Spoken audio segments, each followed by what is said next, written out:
computer. Okay. And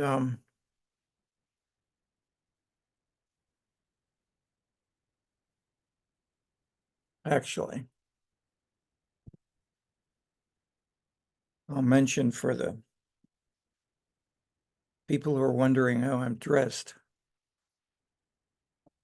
This was the championship T-shirt they gave me in the state of Illinois in the last only big race before COVID.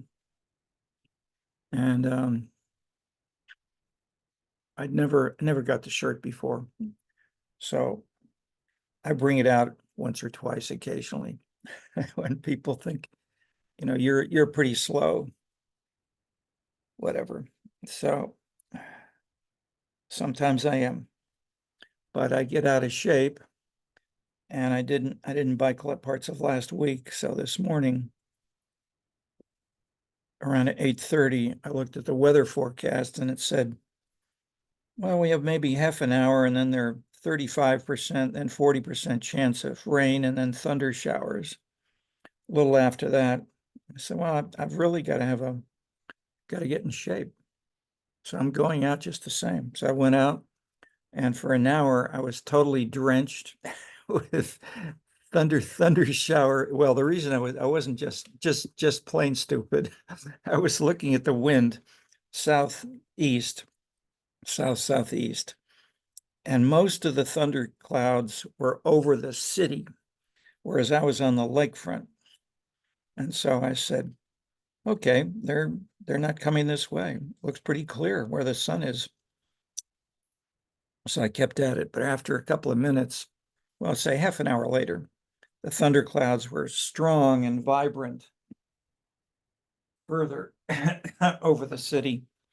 And then soon after that, we got some plain rain. But that lasted for much of an hour. So most of my clothes are hanging in the other room, but this is still there to remind me I'm supposed to be getting in shape. So that's my excuse, folks. The older you get, the more important it is to keep fit physically in order to keep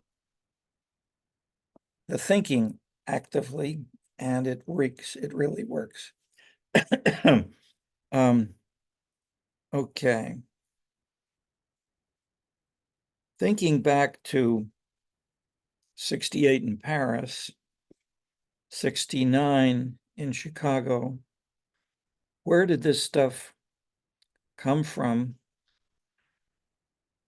For some people there in 68, it was 1789. This was the French Revolution. And this was one of the most visible big revolutions in the history of the world.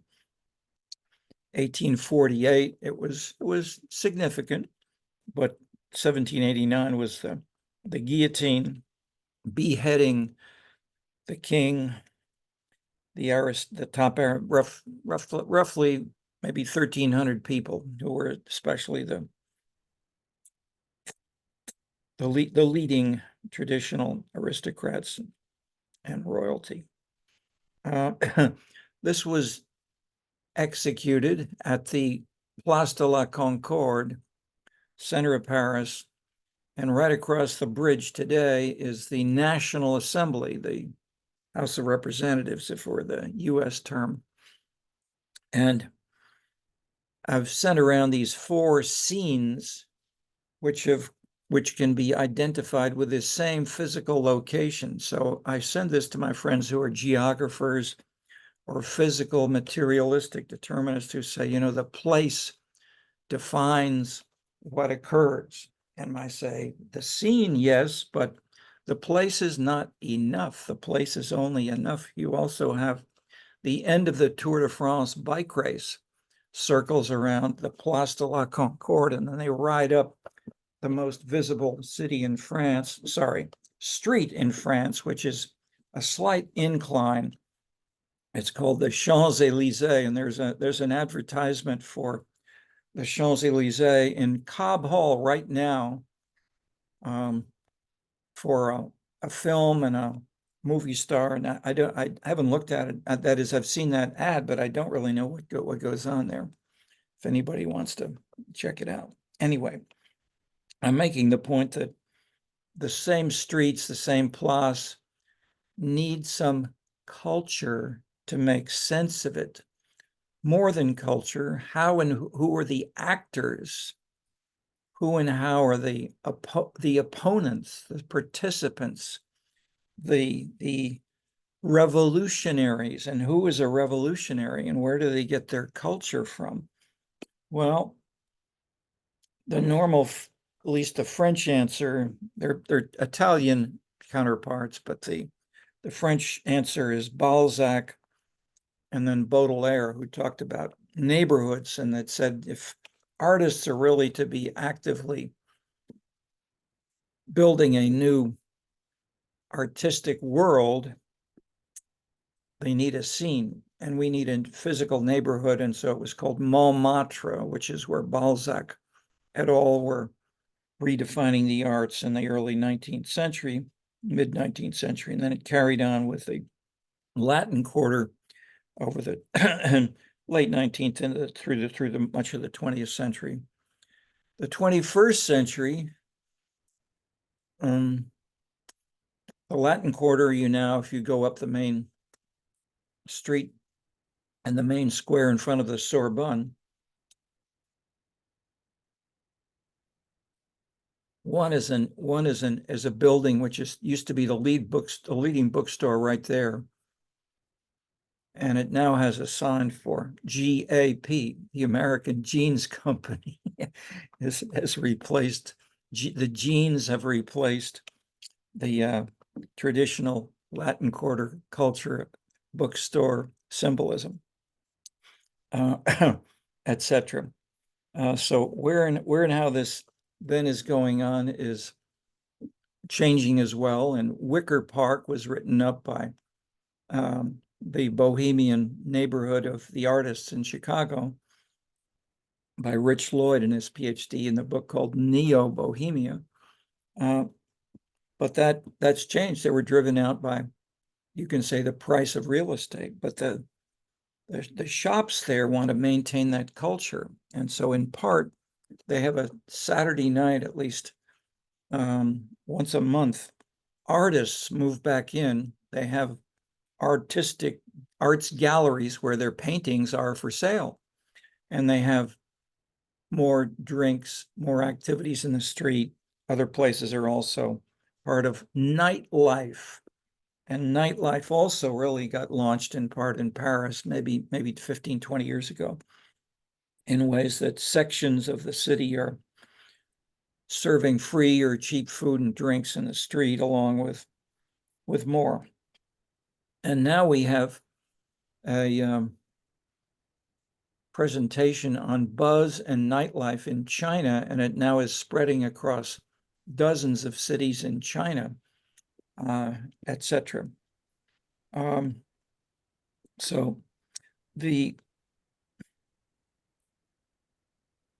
what was a term for this? Modernism was the term used by Baudelaire in the late 19th century, and my collaborator Daniel Silver did his PhD on streets in the work of Baudelaire, and that in turn led to us working on scenes.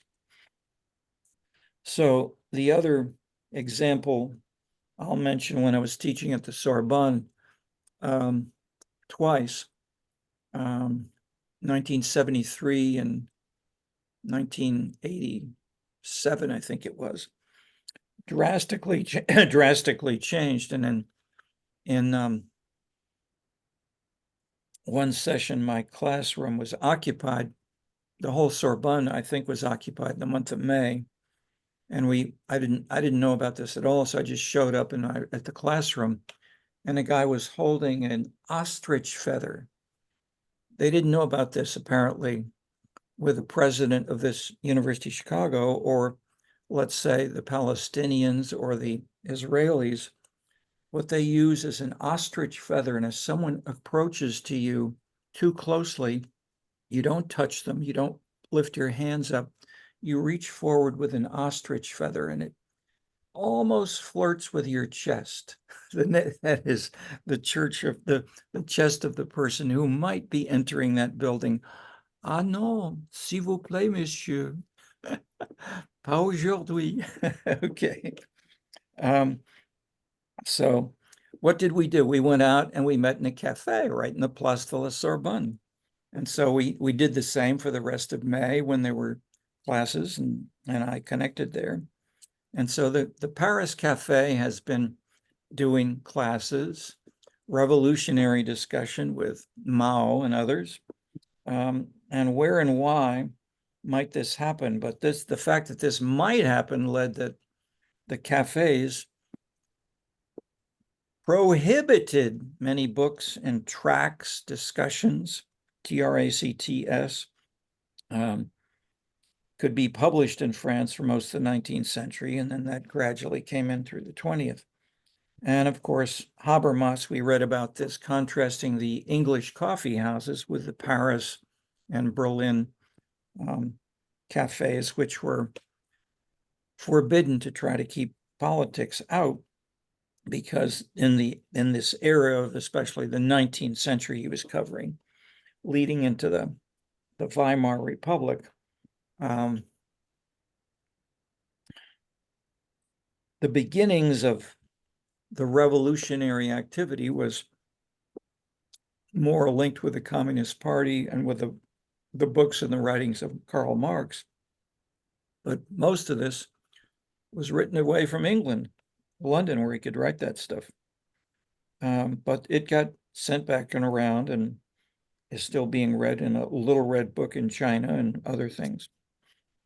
So we have the term modernism, and I'm mentioning the term modernism in the show going on in the Smart Art Gallery at the University of Chicago right now, in the way that the emperor-dominated hierarchical state of Japan transformed the meanings of modernism and how they would draw the best that they could from the West and make it into a Japanese set of activities, including such things as the Iwo Jima Pearl Harbor, and then more recently, there's a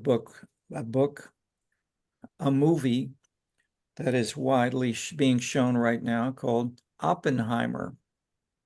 And so, sorry? Oh, it tracked earlier, so it's not widely shown anymore. Okay, no, true indeed.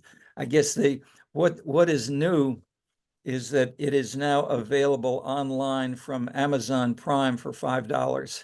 Okay, so that's cheaper than a ticket for 3.5 hours. So I was learning about such things. Okay. I'll mention that in part because the complexities and the subtleties of Oppenheimer's personal activities and those surrounding him, if nothing else that I've talked about in these courses and writings, are multi-causality, the complexities of who's doing what and what might happen differently if one other person held his breath differently or whatever. But a lot of life is not deterministic. So when Annalisa said, how can we understand student movements in here at the University of Chicago? I said, that's a big question. So I'm wandering around, giving you a little bit of what there is as background and some things like this. I'm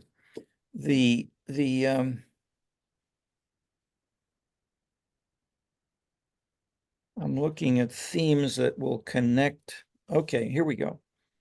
A big theme connecting Habermas and what's going on today is the cafe. So I'm contrasting the Paris cafe with the English coffee house, and then I'll add now how these we have a book in draft called Latin Scenes, and the cafe started as a Latin scene, but it was transformed when it came to the English coffee house. But then when it came, I won't name a date, many decades later, late 20th century, Starbucks came along in North America and created it. And that in turn is what's made this more worldwide. The two that we've looked at a little bit more are Seoul and Shanghai, and looking at ways that the background of where and why the cafe has transformed many other aspects of life. And in particular, why and how might the family, at least as one simple symbol of Asian culture, and how and why it's different from European, contrasting Northern Protestant with Southern Catholic European cultures, with Latin America, with its Catholicism. And then the ways in which one might ask, in Seoul, there is an explosion after Starbucks. There are now more Starbucks today in Seoul than any other city in the world, but they're only about 1 or 2% of those cafes in Seoul today are Starbucks. There's been an explosion of all kinds of independent, or let's say non-Starbucks affiliated, but to all different kinds of cafes, by individual entrepreneurs, by Seoul companies, SEOUL, etc., or whatever. And to try to understand some of this, Hee-Sung Jong, who did a PhD here a couple of years ago, and I are pursuing some of this. And some of this includes how much, if the family, well, question, is the family declining? And are there people going out to those cafes rather than staying at home more? How can we capture that? I asked Hee-Sung, and she came up and found that the proportion of Seoul or Korean, I think it's probably Seoul residents, have increased dramatically, who are living in single person households in the last very short number of years, maybe 5, maybe 10 years. It's increased a number, I shouldn't say any number, but it's something like 40%. It's a huge increase in a short period of time among the Koreans. We look for something like this in the US, and the answer is no change in roughly the same time period. That is, Americans are not changing in the living, they're not living alone in little apartments. And if they're living alone in little apartments, which they can afford, or at least they're living in, maybe I shouldn't say afford, which they're paying for, or I shouldn't even say that, where the rent is high, enough so that many of them may be going to cafes for studying, for meeting friends, for doing politics, and they do a lot of politics in Seoul as well. They have a lot of demonstrations, and they had occupation by the Japanese through most of the 20th century, or let's say from after World War I until after World War II. And that image is still very revolutionary. The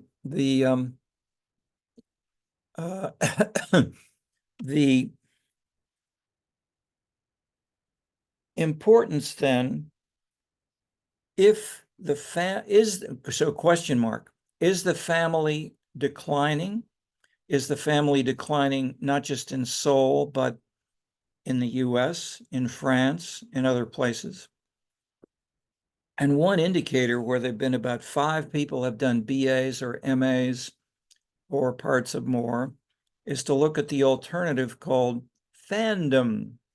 These can be the Beatles, these can be Lady Gaga, these can be Madonna, these can be others who may appeal to at least some of these non-family participants, and where and how the fandom, especially via the internet now or earlier through different kinds of media, but also film, television, as well as big concerts in person, which are clearly theatrical, dramatic, orchestrated scenes of the first variety.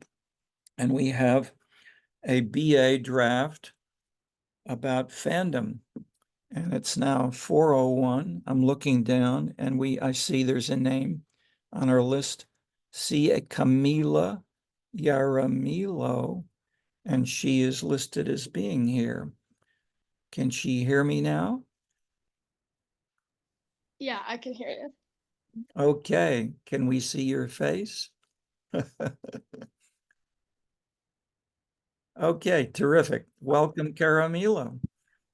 Will you tell us in the class a little bit about what you've done here?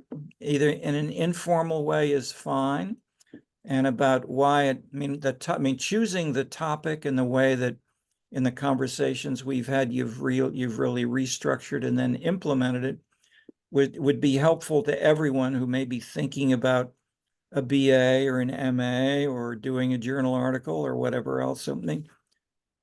Tell us the context as well as the narrow writing of the draft, which I've now read through and want to hear more about. So please do. Yeah, of course. So I think I'm going to emphasize the process, like, as I tell this.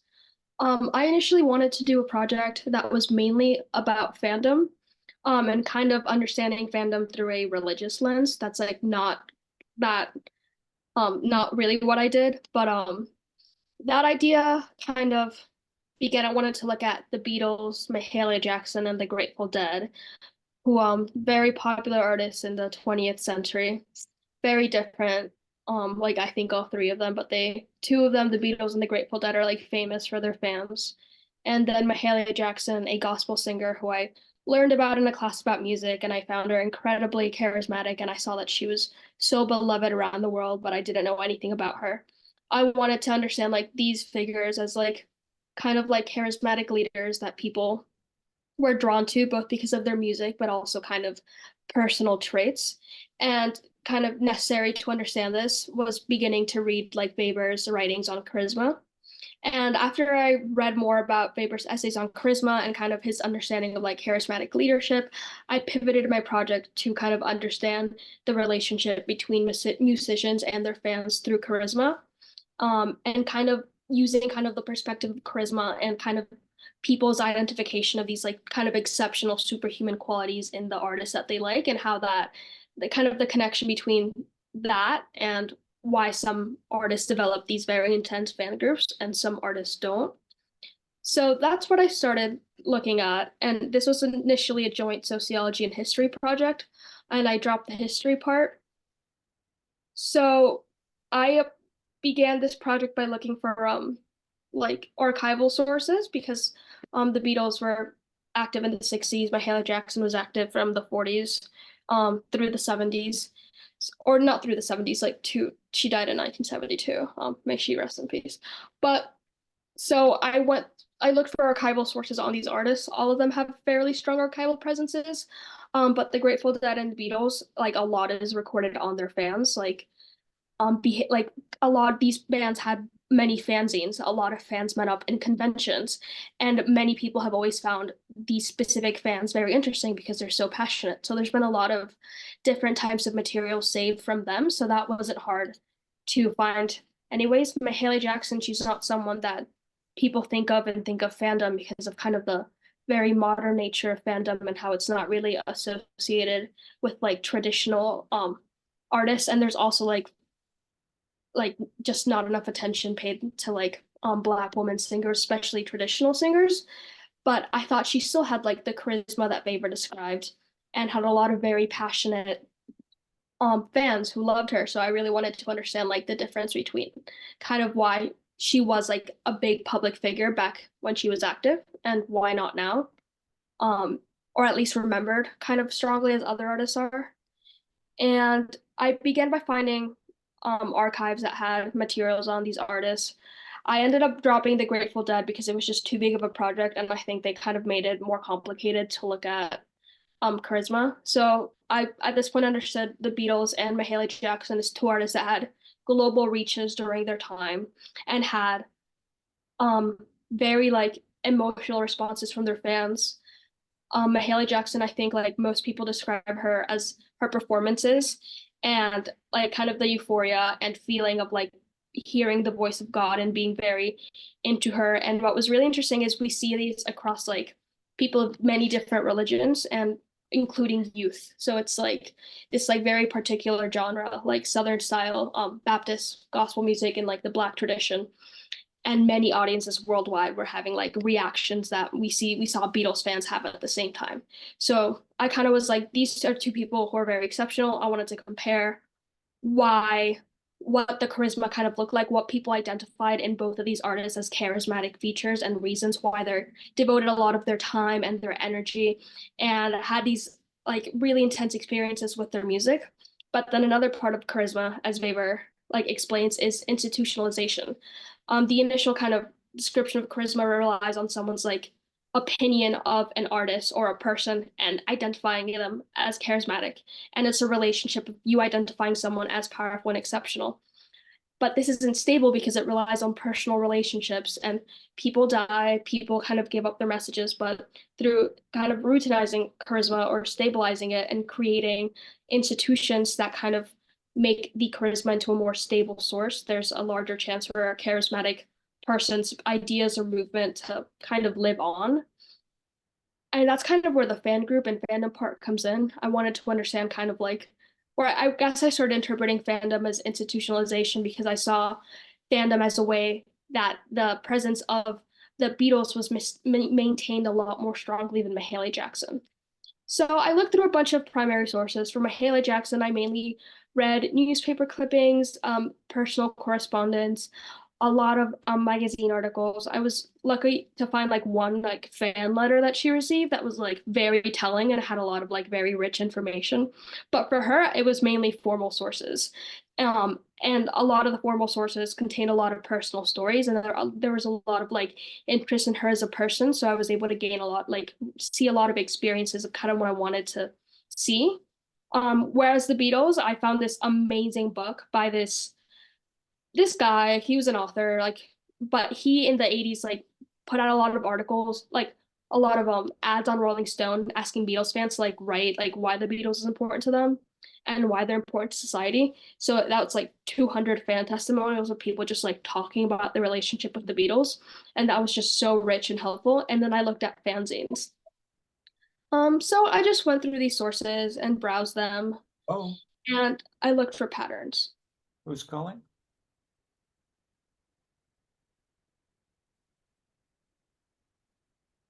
Anybody there? Okay, no. Sorry, please don't stop. I'm just trying to answer the phone if someone is calling in here, but Okay. let's keep at it. Cool. So I just kind of read all these sources and just kind of familiar, like I kind of wanted to know what was on the paper.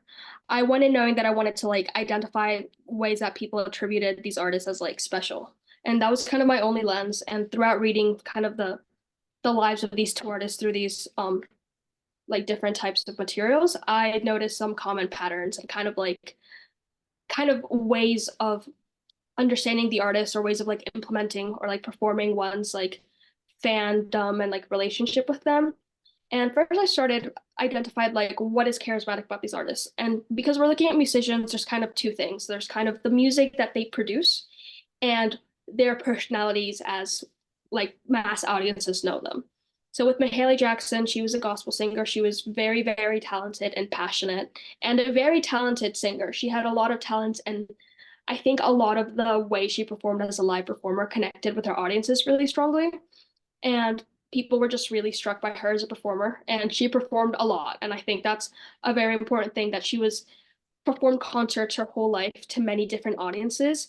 And the other aspect of her is kind of her personality as a person. I call this social and political imaging, and I describe like the way people interpreted the music of artists as musical resonance, how they resonated with the music. And the interesting about both these artists is you kind of see equal attention devoted to their personal lives and their music. Mahalia Jackson was a very devout woman. She refused to play in nightclubs. She like became very involved in political movements and philanthropy. She was very close friends with Dr. Martin Luther King Jr. And she was very generous and was donating a lot of money. And people really, really looked up to her. And the writing on her is like exceptional. I didn't find like a single critique throughout the archives. Like she was very beloved, and I think this definitely added to her image as a charismatic figure. She both had this like exceptional kind of moral aptitude and exceptional singing qualities. And you see the devotion that inspires with the way people describe her. And I found that very interesting. She was involved in a lot of projects, and a lot of politicians looked for her to endorse their campaigns. And she had a lot of personal relationships with monarchs and presidents. So those are the big two reasons I identified her as a charismatic figure. With the Beatles, there was also very strong reactions to their music, but the nature of the Beatles as artists is different, both because they're playing rock and roll, which is a different genre, and secular, and it appealed to youth more. But they're also largely recording artists. They did perform concerts for 2 years, and people love, well, like in like a huge capacity as the Beatles before they were like unknown. They performed more. But people really enjoyed their concerts, but they also had extremely emotional reactions to recorded music. To the music that they performed, and people developed like strong personal relationships with their music. Um, and just they really like the Beatles music. And I found that interesting just because like we associate emotion so much more with live performances and kind of like the feeling and the atmosphere that's traded with liveness. And we see kind of the same emotional reactions that live kind of spectators had to Mahalia Jackson to the Beatles. And I thought that was really significant how they both had this sort of elicited these emotional responses through their music into individuals. But the way Beatles fans describe their music, it was a lot less personal. It was personal, but it was also social in that a lot of the people who wrote in were very young and were kind of 13, 14 when the Beatles became big. When they describe the Beatles, they talk a lot about how their friends felt the same way and were really mapping their experiences as a social phenomenon that other people felt with them. I felt like this very much heightened the impact and like presence of the Beatles. And then a lot of people also really like the Beatles both because a lot of people find them personally like very cool, and their political beliefs, they were really associated with liberal ideas, um, kind of sexual liberation, kind of being more accepting of like sexuality. And then later on, they became involved in kind of anti-war movements, and people also really like that about them. So we see kind of equal attention with both bands in different ways, devoted both to the music that these artists produce and their kind of personal traits. So I think this just kind of sets a baseline that they both had strong, charismatic presences in people's lives.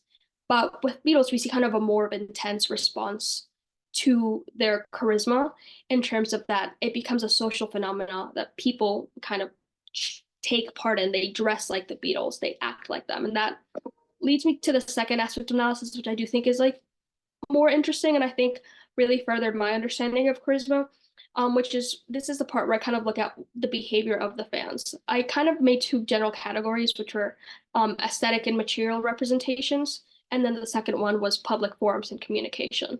With this idea of representations, it's looking at the kind of materiality and physicality that fans of artists showed. Aesthetic representations, I were like instances that I noted of fans dressing like the Beatles, beginning to have slang like the Beatles or kind of emulate them in many specific ways. I start with them because they're kind of the clear example of this. In response to the Beatles, people change how they dress, they cut their hair, they began using British jargon. We see a lot of kind of physical changes that eventually people could recognize come from the Beatles. That creates a stronger social image and social presence of the band because of the visibility in terms of that.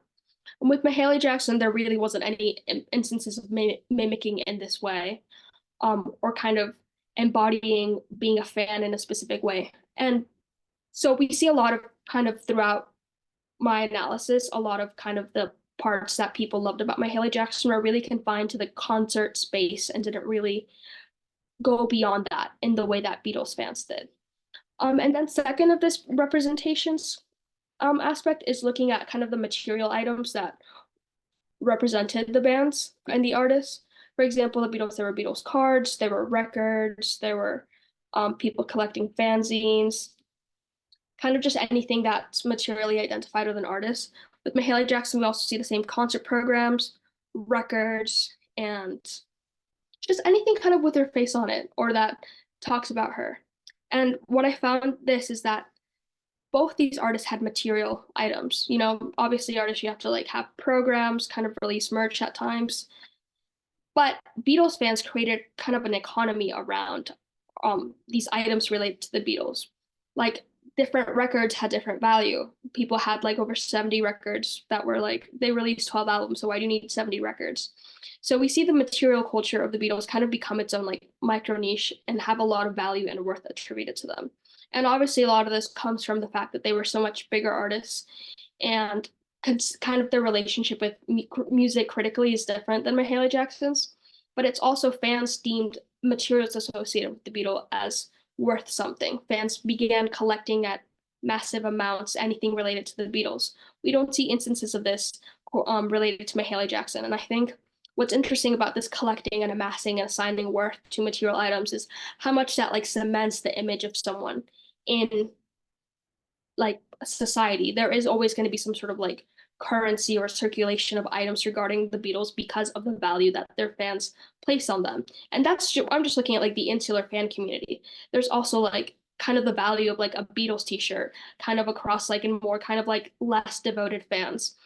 So overall, kind of like the strength and presence of fans helps create kind of a stronger foothold of the Beatles in society.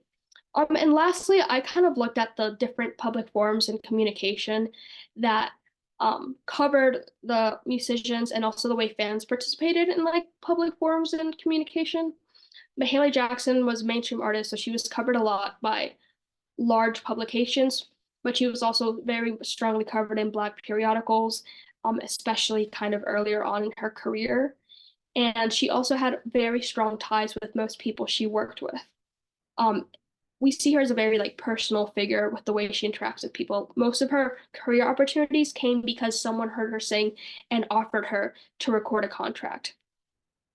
And that's kind of how she continued throughout her career. Like she made personal connections, and the ways her concerts were booked were often like people calling on her so she would like help rally up money for a cause. Whereas, and fans didn't like create specific spaces to talk about her. Whereas the Beatles, the fans created fanzines, they created fan clubs, they host fan conventions. It's like, I think like the 55th anniversary of Beatle Fest in Chicago this summer. Um, so like it's lasted a lot through time. So after those are kind of the highlights of what I looked at. But what I found that was interesting is that there is a very strong personal nature to Mahalia Jackson's relationship with her fans. We see them listening to her music as a personal experience when they're listening to the records and kind of a communal experience that many people enjoy in concerts. But beyond kind of this personal nature, we don't see like institutionalization of Mahalia Jackson in the same way that the Beatles fans created fan clubs, created a lot of materials that last through time. And I think that accounts a lot for the difference in kind of their legacy and fame. Obviously, there's a lot of it's hard to compare the Beatles and like the secular genre to a traditional genre, but I think my project really showed the strength of Mahalia Jackson's charisma and the way their specific actions definitely like contributed to the different aspects of how they were remembered in history.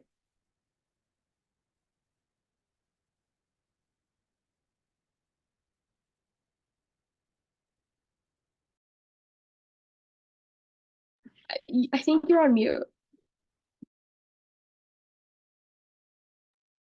Sorry.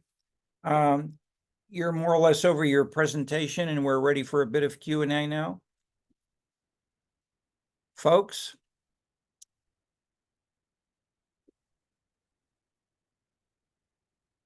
Don't forget not to do what I just did, which is to forget to talk before unmuting yourself. But we have a handful of people here now, and I've got a few if others don't. But let's see what anybody may want to bring up.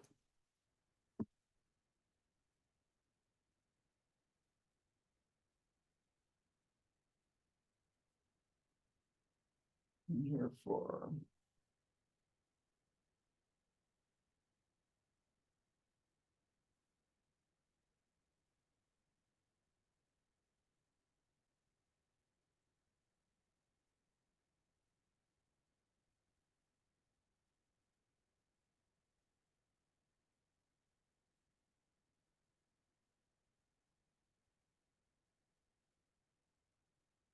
I'm looking through some of my notes here.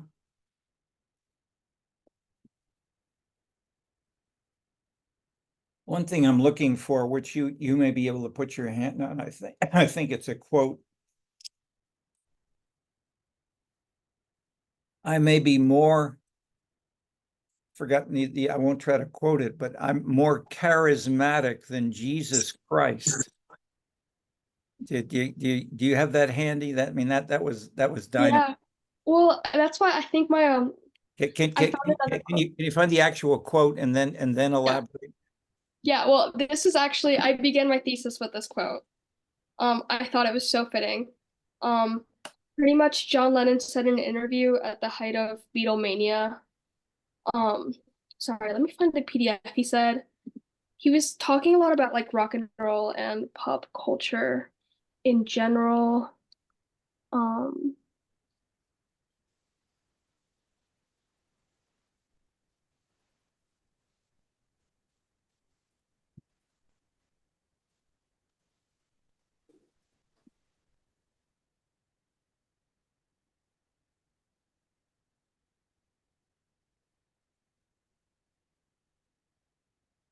I thought I'd copied and pasted it myself. It was so great, but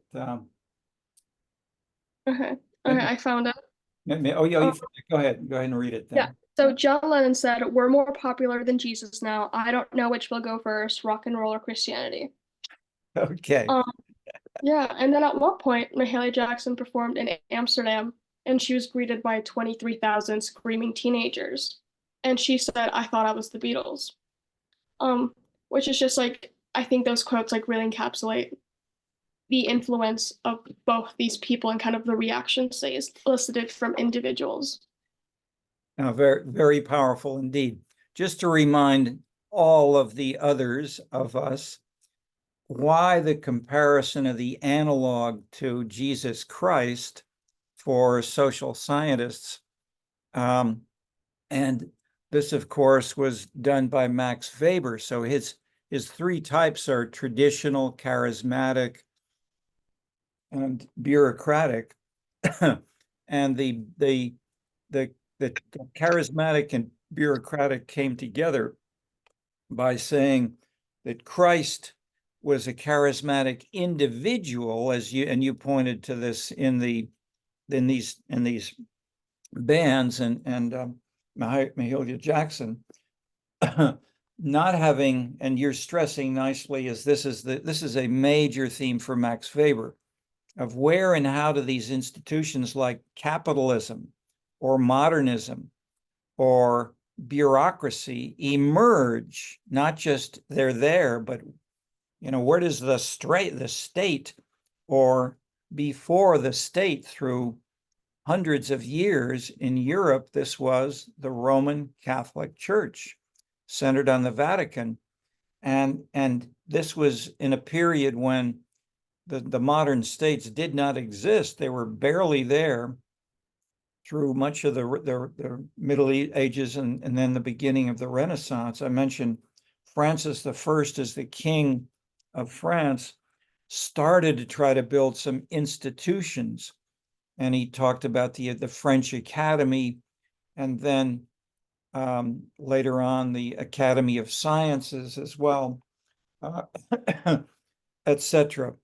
And then they built castles in the chateaus, the so-called chateaus of the Loire Valley, but also, of course, the most institutionally famous was Versailles, which attracted kings and dukes and young people like Napoleon, whose father took him there to learn how to be a leader. And he learned how to do this under the king of France, and he learned how to do it that way. And then 1789 came along, and Napoleon realized, hey, this is a pretty big revolution. And so he learned about that. And so when he was emperor himself, or that is when he was fighting in Italy and elsewhere, winning those battles, he was marching for the revolutionary equality, fraternity, and etc., which was the opposite of what he had learned in the subtleties of Versailles. So I'm just pointing to these examples of the transformations, even in the same physical locale, from Versailles to the Place de la Concorde to the culture in people's heads. The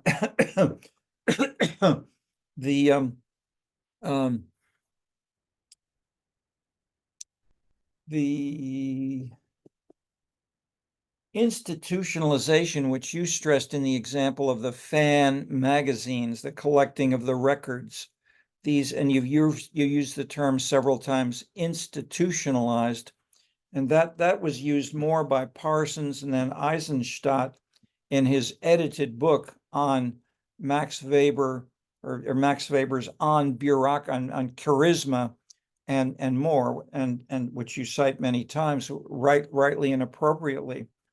But it also, and I'm citing appropriately your new topic and the efforts to see how we can take this classic effort to understand Christianity and then how it came from Christ and then to the Roman Catholic Church. But then what he stressed in, of course, the Protestant ethic book was how the Protestant ethic emerged first with Luther, but then more emphatically with Calvin, where the theme was bottom up rather than top down, as the Roman Catholic Church had done. And so even though he did say that there, he did not include as a key word concept of egalitarianism.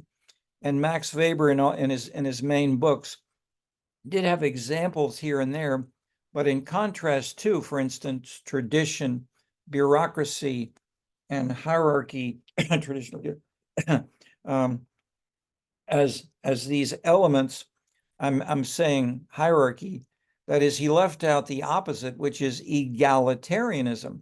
And so in the Scenescapes book, we added it in, or we call this legitimacy, and we took 3 of these dimensions from Weber, but then we added as well egalitarianism as a value and norm of how to live in ways that grew substantially over the 20th century, and especially the 2 dates that I like to use are 1968 with the Paris and Berkeley Columbia revolutions of student politics. And as I said, it's not an economic economic revolution, but it was a powerful cultural revolution in terms of lifestyle. And the second date, of course, 1989, of the Berlin Wall going down, with the ending of the Cold War, the Russians themselves saying, we're ending communism as it existed in the past, and we want to open the rest of the world to some degree. But we now have, of course, Putin and the transformation of this continuing war in the Ukraine as also, one could arguably, is heavily domestic Russian politics, but it's also world politics going on in many other places. Okay, with the rise of egalitarianism, you then have the challenge of the family. And so you haven't really talked about that very much, but I guess I'll ask Camila, if you've thought about this yourself or read anything in the other interpretations of charisma. How much is the charismatic figure of the Beatles or Mahalia Jackson an alternative to the strong family or the values incarnated by the traditional family. And I raise this because of the cafes in Seoul and the rise as well with the English cafe, as studied in detail by Habermas, as a forum for spreading of the political tracts. John Locke stressing egalitarianism, and the contract is a way that democracy could be an institutionalization or an institution that could try to achieve egalitarianism, in direct contrast to Thomas Hobbes's Leviathan of the hierarchical top-down metaphor for the king or the strong state, etc. So, question to you, Camila: have you thought about the family, the other institutions? You mentioned briefly political leaders came to the Beatles, but especially to Mahalia Jackson. Anything you want to say about the linkages through the concept of legitimacy that Max Weber you wrote about in conjunction with charisma, but then charisma you then used from Weber almost directly. You used the term institutionalization. That's more Parsons's term, but it's quite fitting and appropriate for you to continue it and to look at specifics. And you did this very nicely with things like the collecting of Beatles memorabilia, clothes, souvenirs, etc. So, thoughts? Yeah, I think that's very interesting, and I think instead of using the perspective of family, I thought about but I think for similar reasons, I thought about kind of interpreting things like sports, music, instances of fandom as popular religion, and this is kind of superficially, at least, like connected to a sort of alienation of the individual from kind of meaningful relationships and things that could be considered popular religion as providing a community aspect to one's life. So that's definitely something that I saw initially. And I don't think I cover as much of like the family aspect or kind of the kind of analyzing the specific ways in which communities fulfilled like in a Durkheimian fashion, or kind of looking more closely at, I think I don't get into that, but a lot of the things that I read in fandom studies do talk a lot about, I mean, fan studies in general focuses so much on the behavior of fans and kind of the communities that are created and the rules and norms that they have. There were 3 people in my thesis seminar that talked about fandom and K-pop, and one of them did a kind of a digital ethnography of Twitter with American K-pop stans and kind of the politics behind being a member of a K-pop fandom and kind of the high maintenance nature of it, where it's like it was very like complicated the way that like there are certain things you have to post, and if you don't post something, it can get canceled. And there's like a very strong kind of practice of doxing fans who are not being good enough, in as like they don't post for a specific idol's birthday, or they don't kind of condemn a specific like production, or like not production, like music production company for like treating like a specific musician badly. So that's kind of some things that I have thought about and like seen about kind of kind of fans kind of within themselves, like judging artists and creating these norms and like the way they have to follow things. And very much like that's such a strong community. Like there are such like implied norms in family of obviously like reverence to elders, and with fans we see like similar things that I do think like mimic these like intimate dynamics. Kind of regarding legitimacy, I found it so much. Well, I think I don't get much into like John Lennon's activism, which I think would be probably the best example when looking at the Beatles. But well, actually, I do have a little bit more to say on that. In that, a lot of the fanzines that I saw involved a lot of like involvement of fans donating or like collaborating with charities that were endorsed by Yoko Ono or John Lennon or any of the Beatles. Like a big part of conventions was donating to specific charities or causes that the Beatles supported, which just direct like voter like influence and influence of the Beatles, but they weren't as specific with like political candidates, but more like charity and causes, and then later on with like protesting and peaceful activism. With Mahalia Jackson, she had a lot of close friendships with politicians and was involved in a lot of like philanthropic efforts, like donating to a specific city for a clinic or a playground or things like that. But there were just so many instances of like Gaylord Nelson reached out to her to have a public dinner with her. So she would sing at one of his like senatorial like election campaigns and collaborating on different projects. And there would also be so many senators or representatives reaching out to her to like publicly endorse them.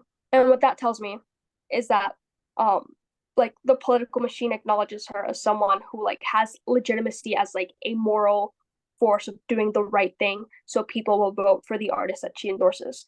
I don't think I emphasize enough like how highly people thought about Mahalia Jackson and the things that she did, and I think it's really reflected with the way that politicians went out of their way to collaborate with her and feature her and Oh, kind of request for public support.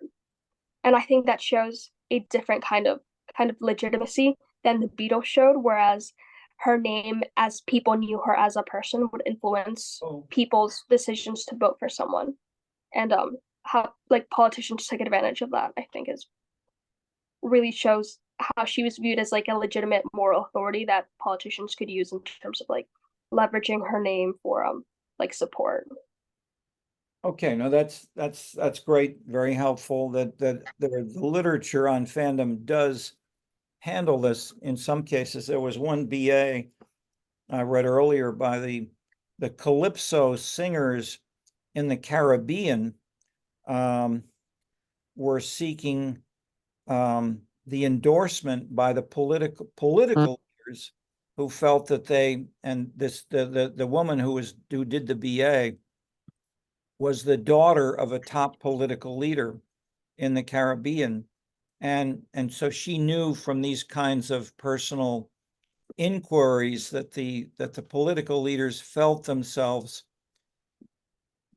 not respected at all to the degree that the singers did, and so they sought to have that kind of endorsement, and then including money they would give to the singers, the battles which were going on about what is moral or what is corrupt, et cetera, was a fascinating story. So she, perhaps because of her privy and her family in her case represented not the traditional Christian middle class that Mahalia Jackson in a sense articulated, but was more close to the Chicago political machine than nor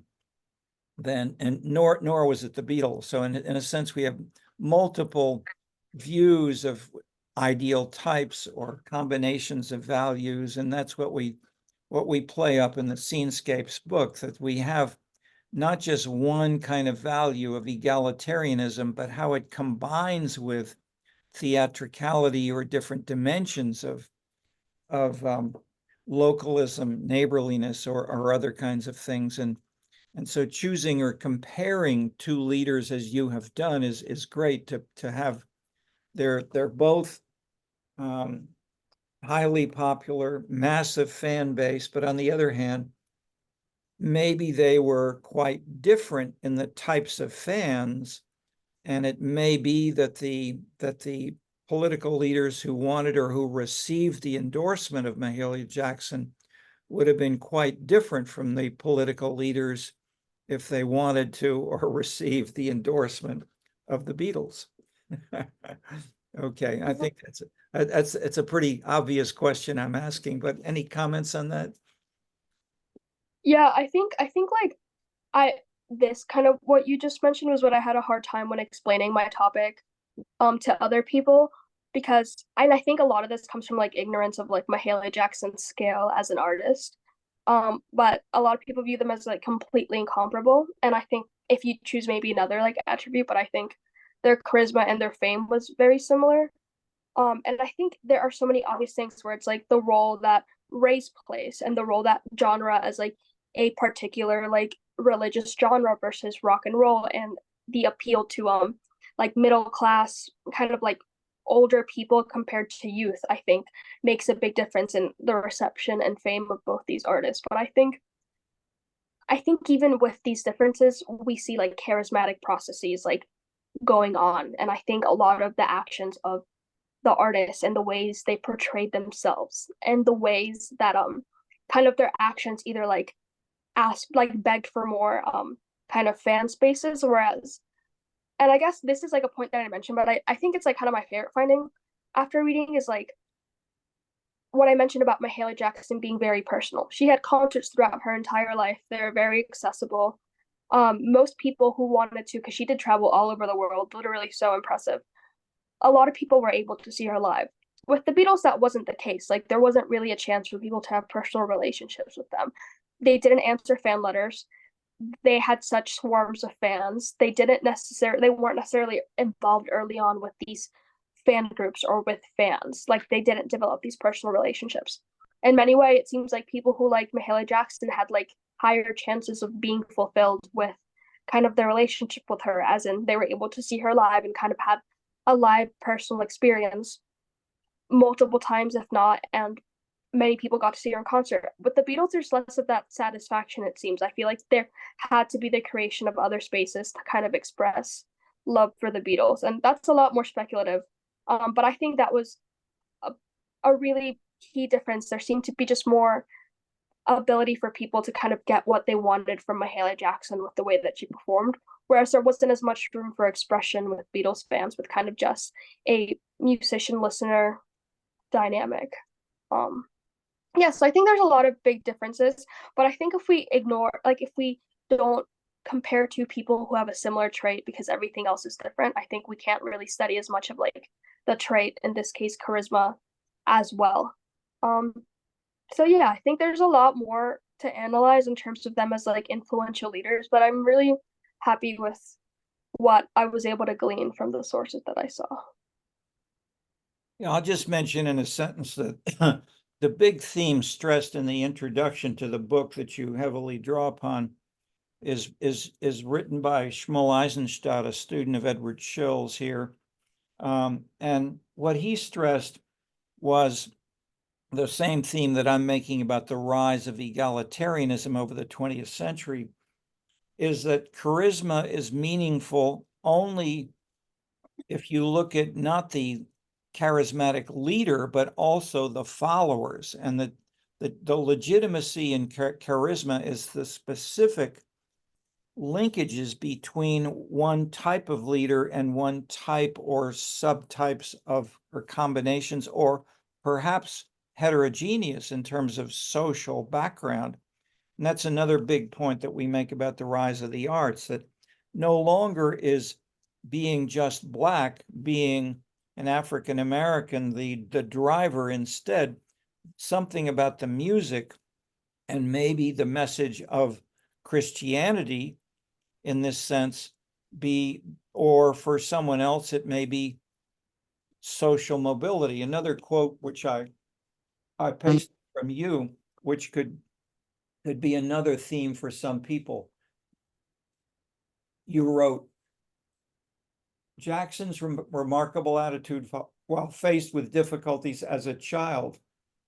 Neither Haley nor her brother felt deprived because their clothes were discards from white families for whom their aunts worked, because they ran barefoot to save their shoes for church, because their food tended to be red beans and rice with few pennies for treats, because for fuel at home, they hunted coal on the railroad tracks, jolted off passing trains, and begged wooden boxes from the grocery store for kindling. We didn't have much, but people were good to one another, she says simply. Okay, this is the Delta Review article, 1967. Box 1, folder 2, Mahalia Jackson papers. I'm just telling the audience that you've got 84 this is footnote 84, showing us how carefully you dug for powerful quotations of this sort. So to just have, find that digging in folder. Did I say your folder 2, box 1, 1967? Congratulations for finding that. Okay. Thank you. It's ridiculous how meticulous I personally can be with footnotes and like searching through things. But hers, I mean, I think going through a physical archive, if like that's an option for the project, and obviously we have like the special collections, I think it just makes you be so much more familiar with your content because you have to dig through physical papers. You can't just Command F. So I think that was one of the things that made my analysis strong, especially with Mahalia Jackson, because I physically had to read everything in order to know what pictures to take of it.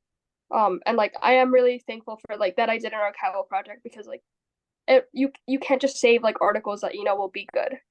And I mean obviously it's the same if you conduct your own evidence, but the collecting was like really I had to read all of it because I had to like take pictures of it. So yeah. Okay, well, maybe we should end on that, as that was a wonderful performance, and we appreciate participating and telling us, the rest of us, and this, you may have maybe inspired some others to think about doing a thesis, writing a paper, or how you would, which type of topic to choose, and then going beyond one case and to choose two in ways that you can bring out other broad themes, which at least you've inspired others or this reader to think about where and how this could be pursued, as you've started to do with these quotes. So thank you very much.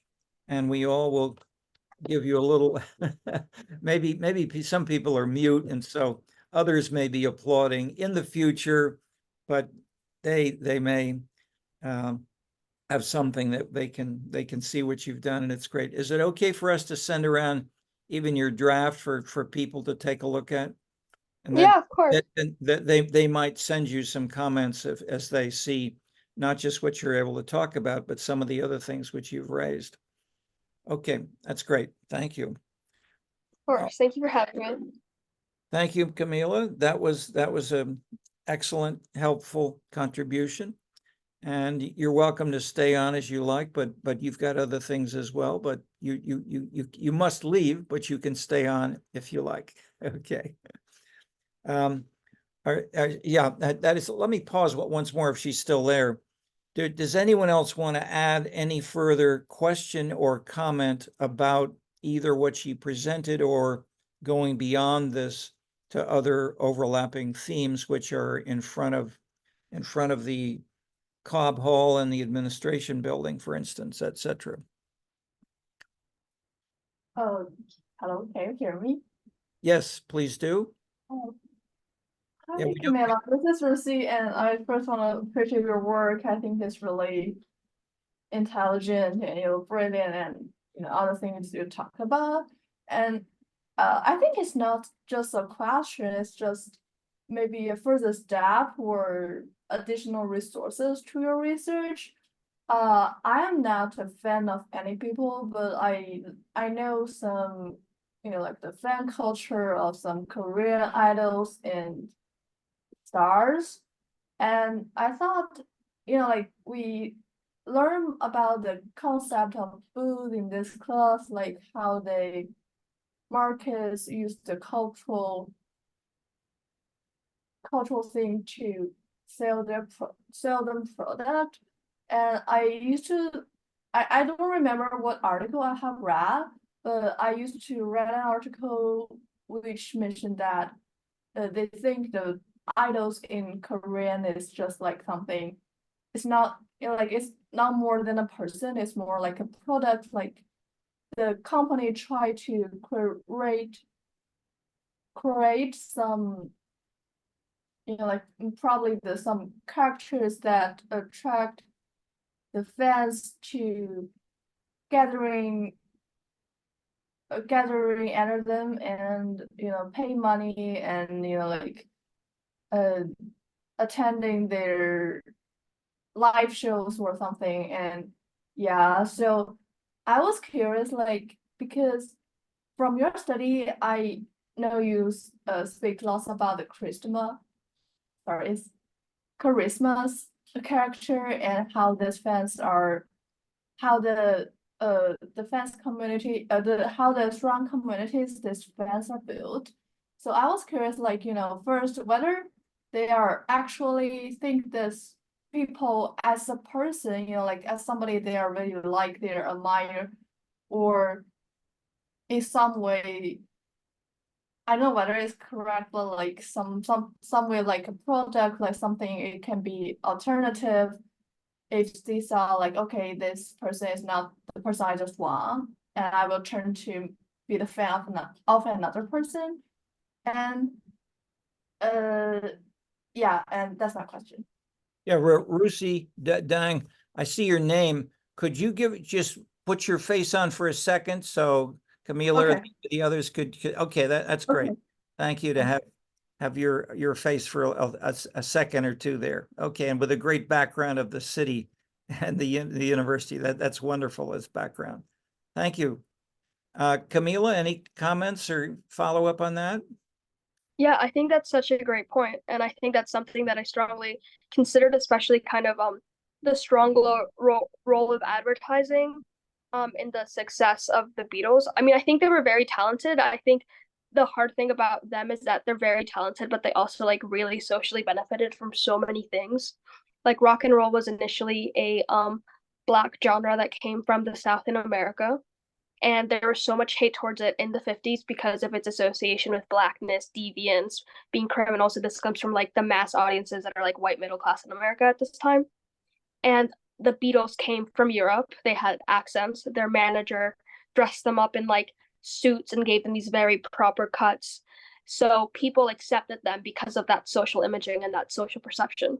I'm studying less like the fabrication from the artist, but the way that people kind of liked that specific imaging. But so much of Beatles, like, why did they get so famous? So much of it is contingent on the branding of them as a product. And I think that's kind of like more deeper. It's looking at a different process than what I'm looking at, but I think it is very important to consider that charisma. And when we're looking at like these public figures nowadays, a lot of it is the branding of it because of how sociological being famous is. Like, so like, and I think that's a lot of what I like building upon was Paul Berger's The Ways of Seeing, which really talks about how everything kind of has a symbolic meaning, and how with the world of mass images, everyone kind of associates many things with a message and a meaning. And a lot of the things the Beatles were associated with were very salient and popular at the time. So it's hard to like, I think, judge things based on kind of innate personality and kind of in a way fate, like the connection between two people, because a lot of it does have to do with market research and knowing that they are people that fans would really like because of these specific qualities that are kind of in vogue at the time.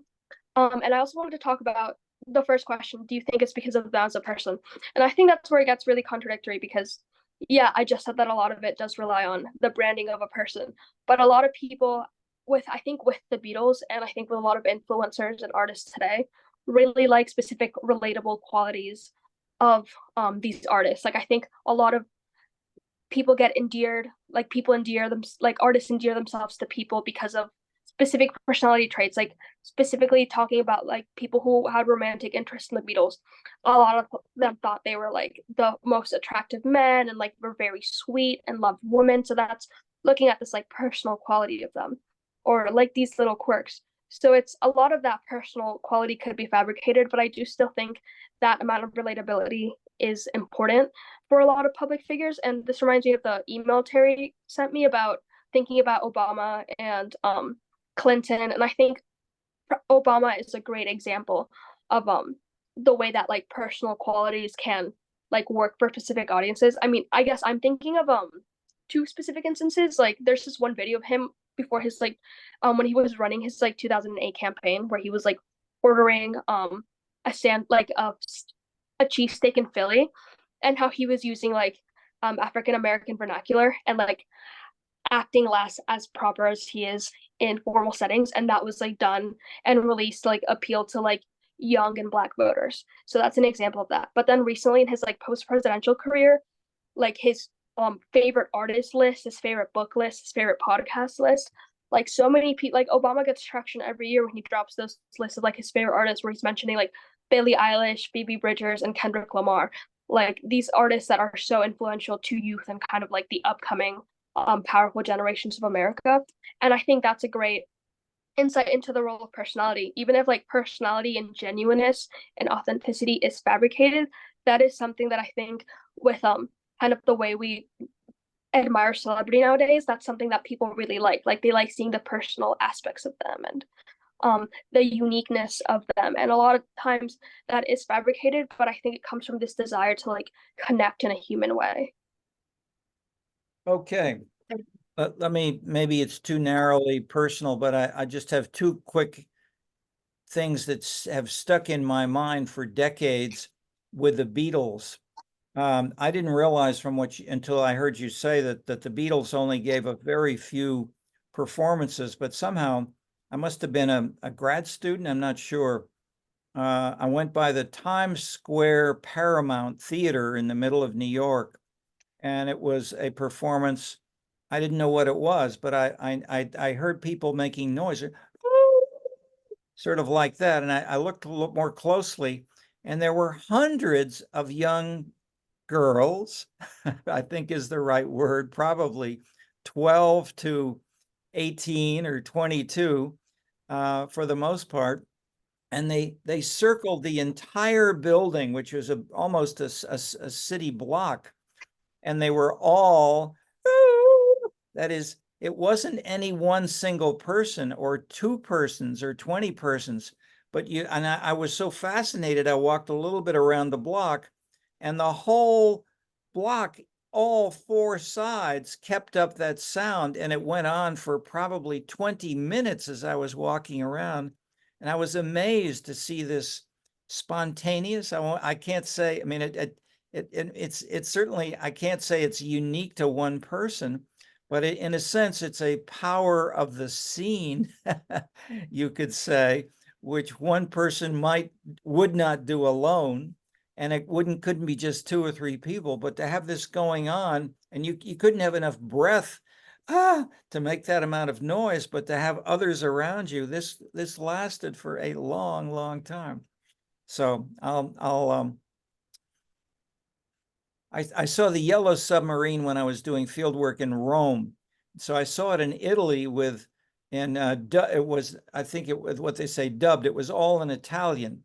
And so I had trouble understand. My Italian is fair at best. I knew French. I was articulate in French, but the Italian, I still remember the Yellow Submarine and aiuto, things of this sort in Italian. So I have my own bias, frame upon frame, within scenes upon scenes, within which the Beatles and the fandom carry their tone and their distinctiveness. And thank you for, again, adding more subtlety to all of us to reflect upon our own images and our feelings and try to, and I guess I'm consciously mentioning your own feelings as part of this, which is important. I mean, if you don't do that at all, if you don't explore for that at all, you can't identify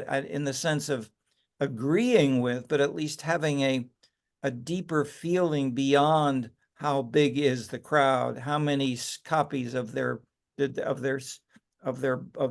music did they sell, etc., and to add the depth of these feelings. And you have some great quotes in the here of one young lady fell over backwards and her feet went into the air as she lost her balance as she was watching this over the television. So the scene can be so powerful, it takes you over television. And in this way, refutes Adorno's view that true art can only be personal and never be electronic or copied or mechanically reproduced, was the label mechanically reproduced was the kind of set of adjectives which in Frankfurt from the 1930s for a few decades said can't be done. So anyway, Yeah, let's, I found that bit, the traditional, like the live music thing. That was something that really fascinated me, and I found this really awesome book on sociology that like complicates the has different like labels for liveness.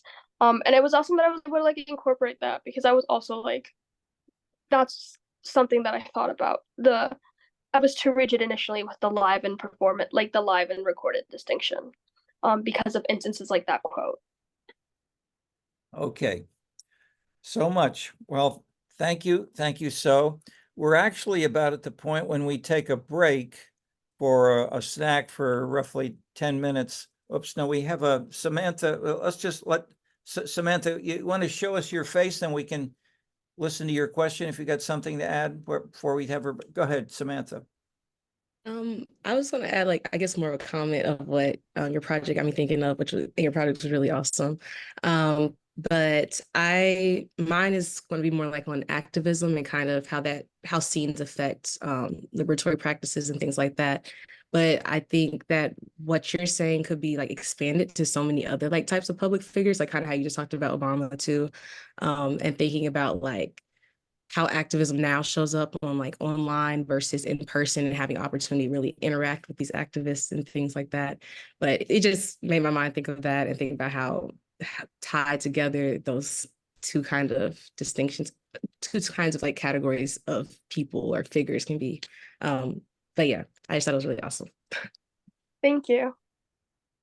Indeed, indeed. Okay, indeed. And the feelings and the resonance which these have and where and why we're sometimes driven to tears or screaming or shouting but it's there. So thank you for making us more conscious of it.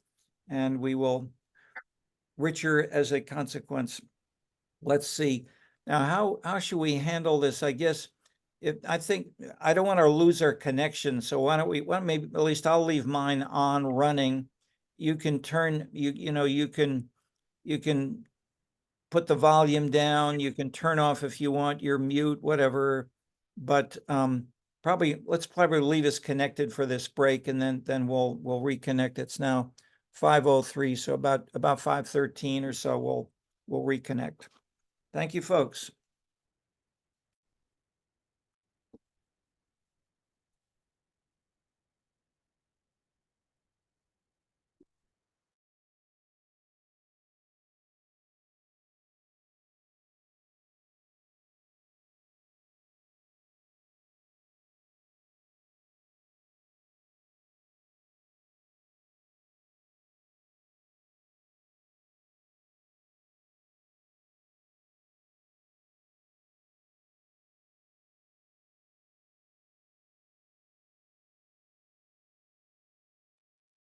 Okay, why don't we pick up with where we were. Let me ask if anyone else has a more general observation or linking these themes that we've heard or connecting this to other discussions we've had on Beijing youth, on hierarchy as the Althusser term, the label for potentially trying to explain what was going on in Beijing. And then we really asked about the dynamics of that particular label, which has a sense, or at least an explicit, briefly introduced in the presentation. But if you look at the the writings of Althusser, who was in turn a professor of Bourdieu, and Bourdieu had this kind of conception very explicitly about distinction of the top, and the people at the top push down those people at the bottom. They hold them down, or they fight with them, or symbolically they're embattled. And this is the big theme for much of the work of Bourdieu. Thoughts, comments from anybody?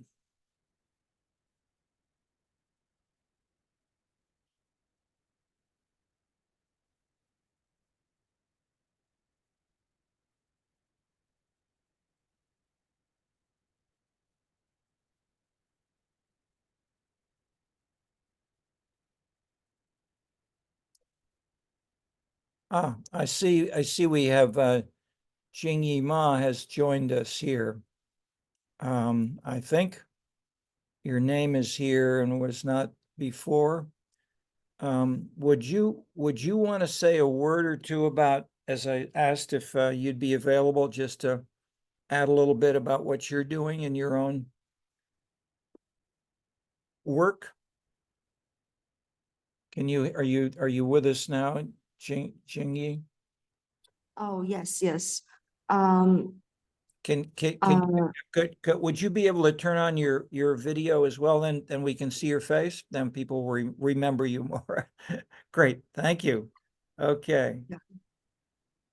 Actually, I'm doing a research on the Suzhou River in Shanghai, and especially for the waterfront public buildings, because it's a part of the urban landscape, carry the history and culture of the city, and it is also an important place for urban residents to share and strengthen the culture exchanges. Shanghai has conducted a project called One River, One Great Project, which means to let the Suzhou River is the how to say the planning at the city level.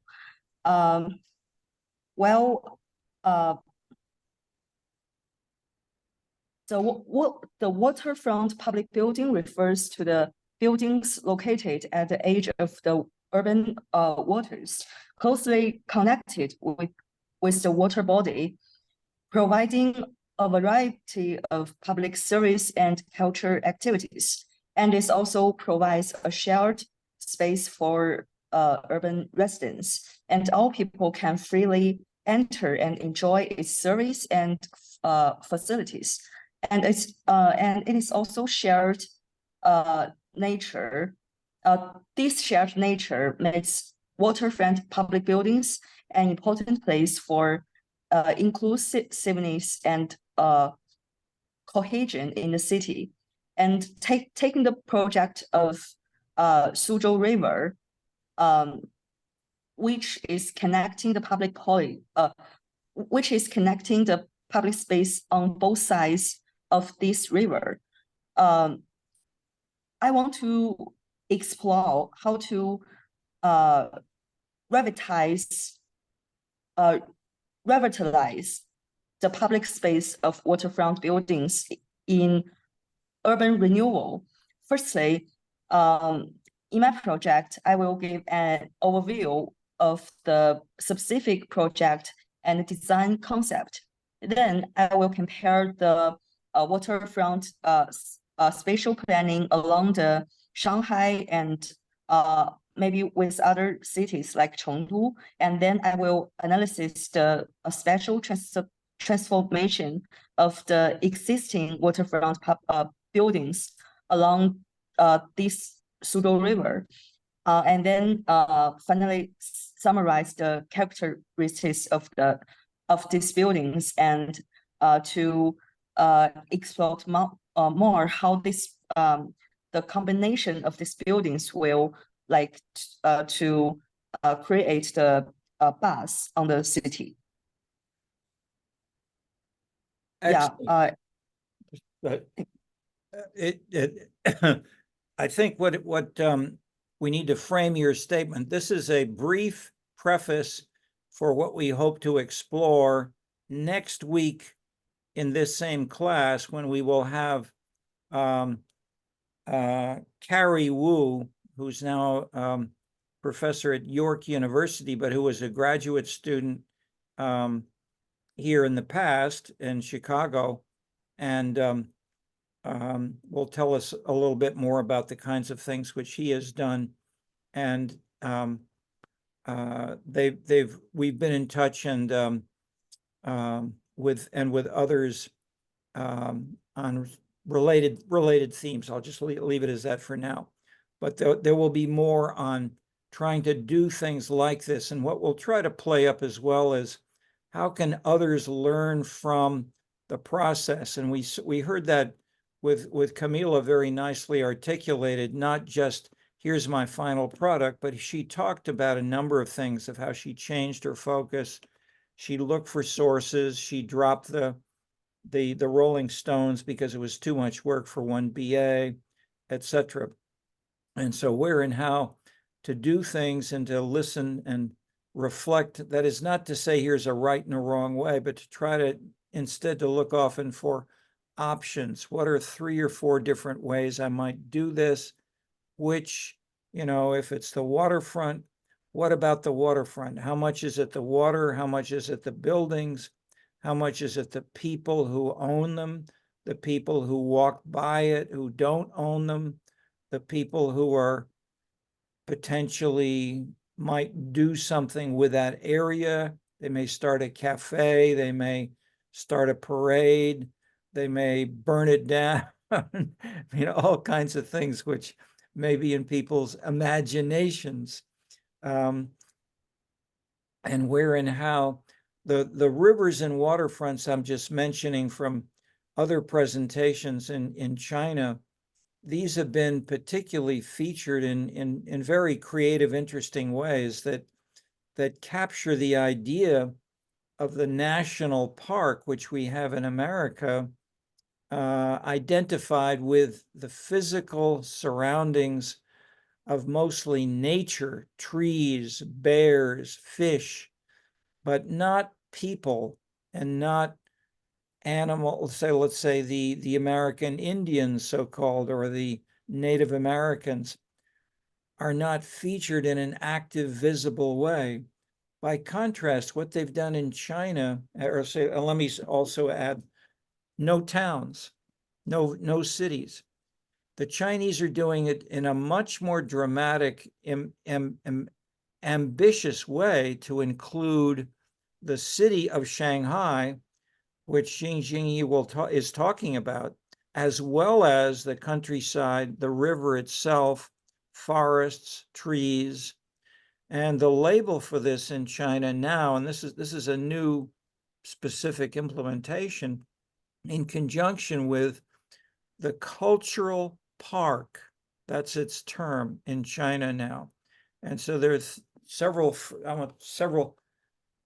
cultural parks, which one includes Shanghai, but also other big cities, as well as rural areas, as well as forests and so forth, in ways that these have become a major site for cultural tourism. Another label, cultural tourism, did not exist as a sort of concept, but this has now become a engaged, lively activity with millions and millions of people exploring the meanings of these. And so where and how these get featured, just as the Beatles may have done, or Mahalia Jackson may have been more visibly in seeking to do so, but with these combinations of themes, meanings, actions, places, are new experiences. And if we have examples over time, as Camila did over time, we can say,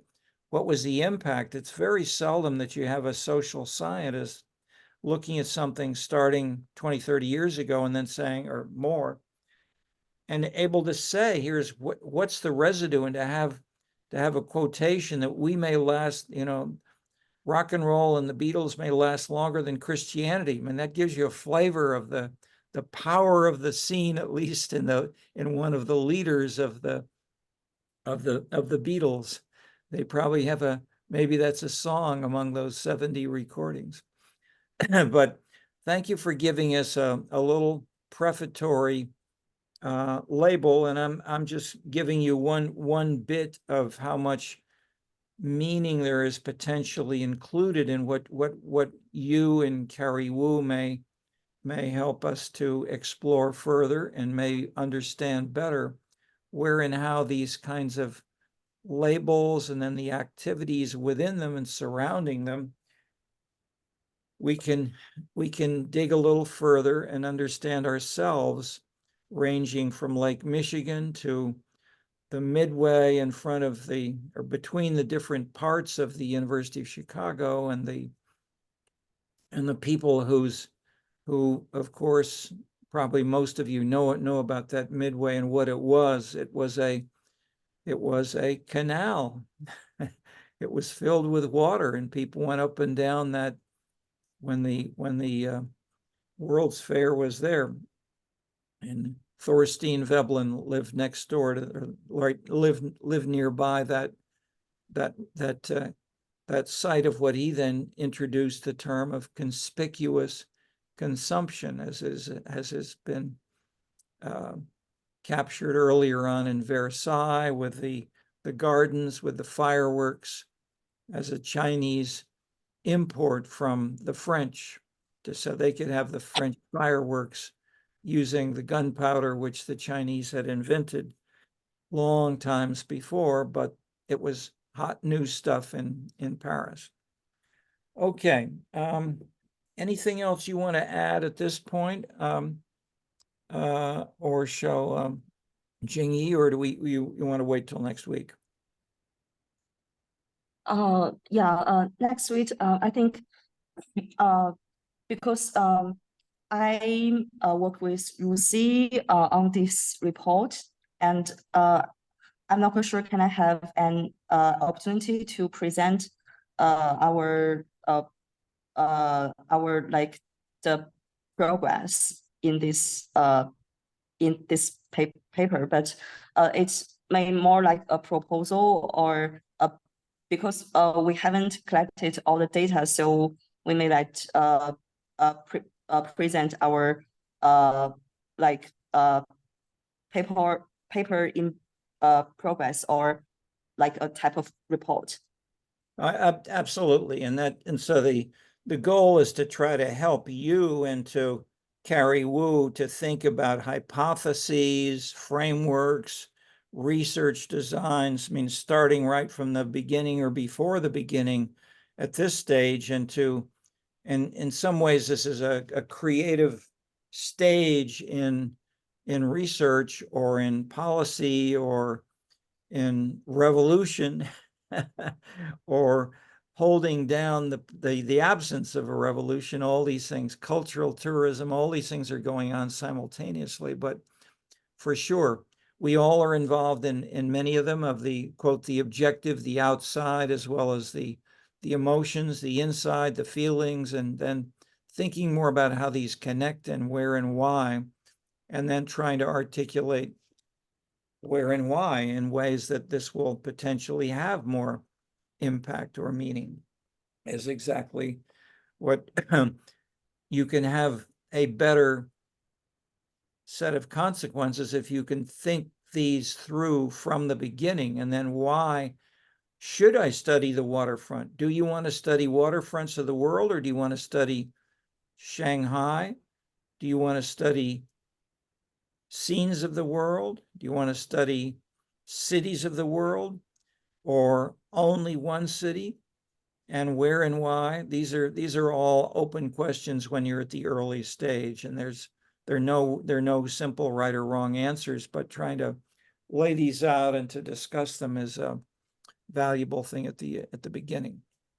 Okay, so we'll continue that next week. The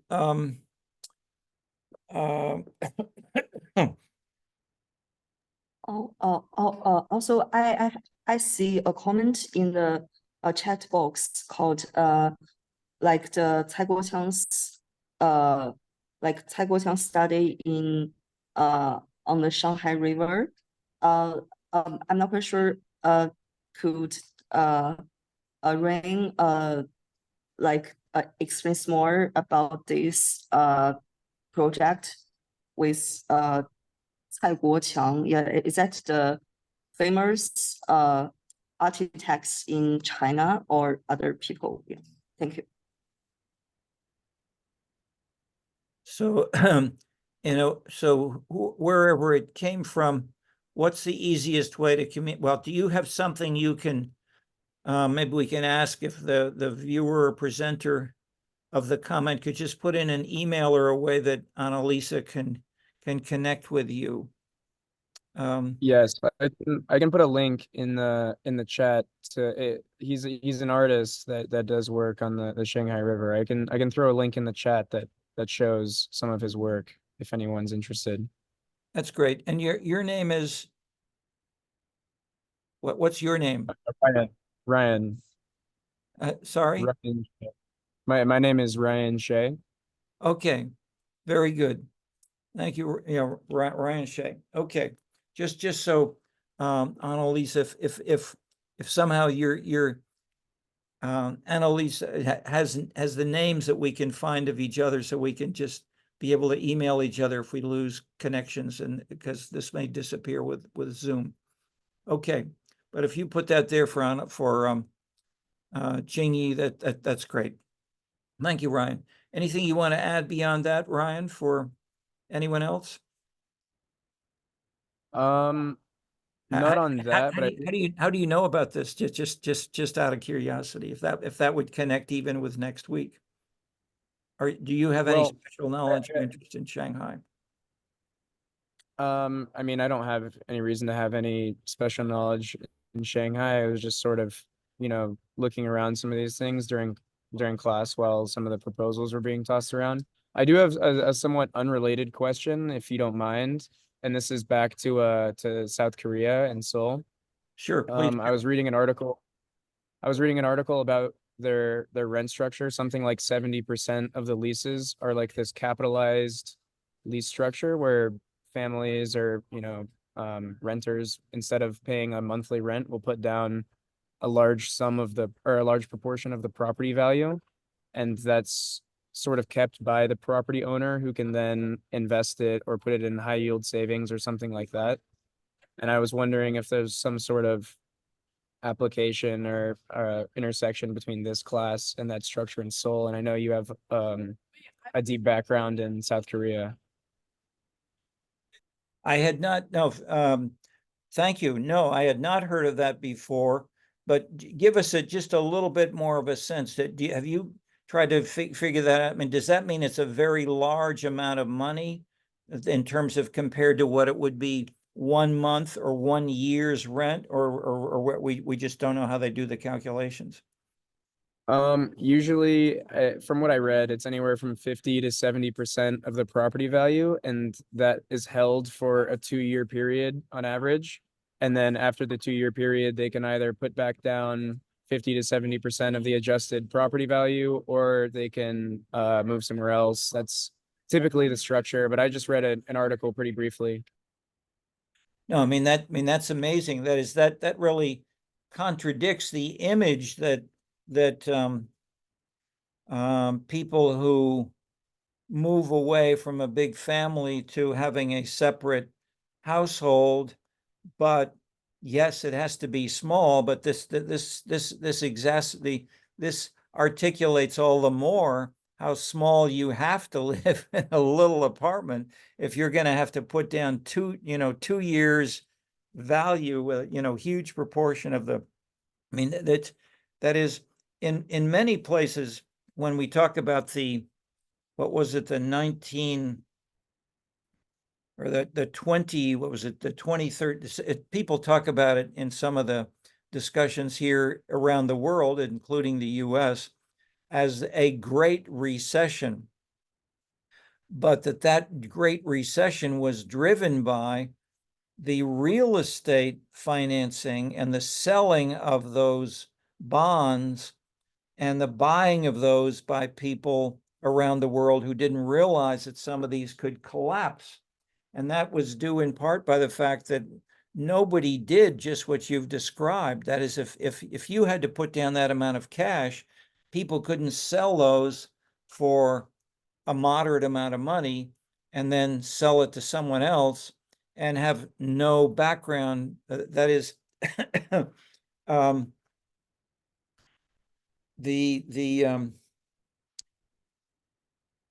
term leveraging is if you have a little bit of money or almost none, you could, in some of the folks who would buy, rent, or sell property around the world without very much capitalization, if you will, without security behind it in that way. So people blame lots of people blame the government for being lax and not enforcing something to protect the lenders or to protect the people buying them, and who didn't realize that these could be used in this way. Okay, so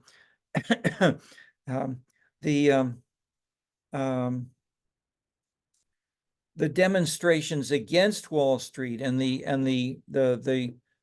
criticism of the 1%, the 1% being the most affluent people in America or the world, own a high proportion of all of the property, in a sense was a challenge of the income distribution being so unequal, and therefore it is a violation of the norm and value of egalitarianism, which is a big theme which I'm stressing throughout the 20th and into the 21st century, that the definition in a more literal meaning has transformed the politics and economics and especially, of course, of the artistic exaggeration of these things.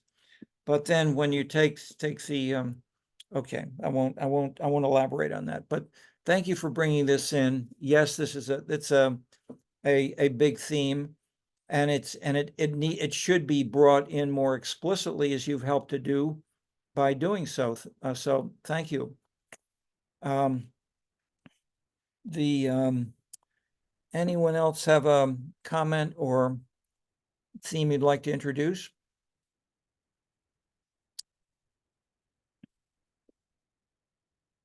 Okay, we've got a couple of agenda issues which we can pursue. And let me raise maybe before those of you who are here, including Annalisa, who's more aware of some of this.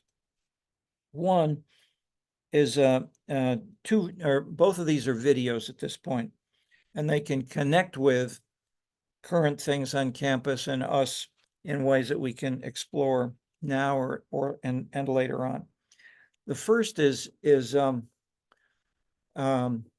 narrowly defined: Bogota, Colombia, with a new mayor of Mocas who had no background in politics, no background as a Colombian. He was an immigrant from Lithuania. And he had a PhD in mathematics from France. And how could he become elected mayor and transform potentially? He then ran for president of the country and had roughly 40% in a poll which showed support for him. So where and how how is this related to transforming the values and the morality? Is he even talked about this for the citizens of Colombia, and how this could be done, which sounds unbelievably ambitious. But when we hear and see examples of what's happening in China with the cultural park, there is more big stuff here if we look a little more closely. The other one is Tong Wong presenting on the Scenes Academy initially, and then linking this in turn to Pierre Bourdieu and to the student activities, connecting, how can I present this?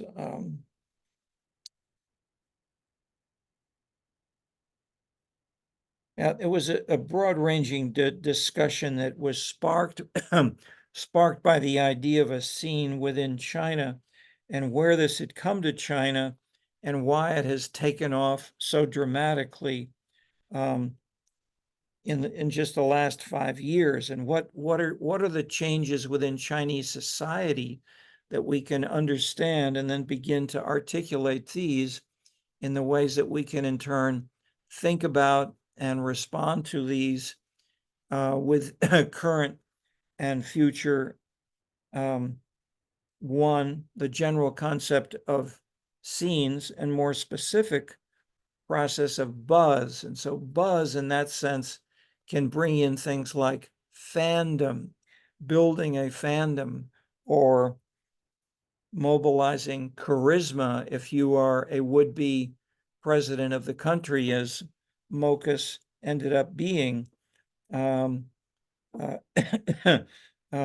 where might this happen in such many surprising and unexpected ways? So both of these are bigger than you might imagine, and have both an integration between big values and concepts and social science ideas,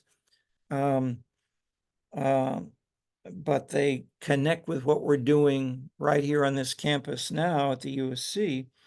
But yet these have themes which link in turn with Bogota, Colombia, with Paris in 68, with the Berlin Wall in 89. And 89 is also the year of Tiananmen Square in Beijing, etc. So any thoughts of interest or expression for these two options, which we might articulate and present some of this now, and then we could in turn build on this both with us here and next week.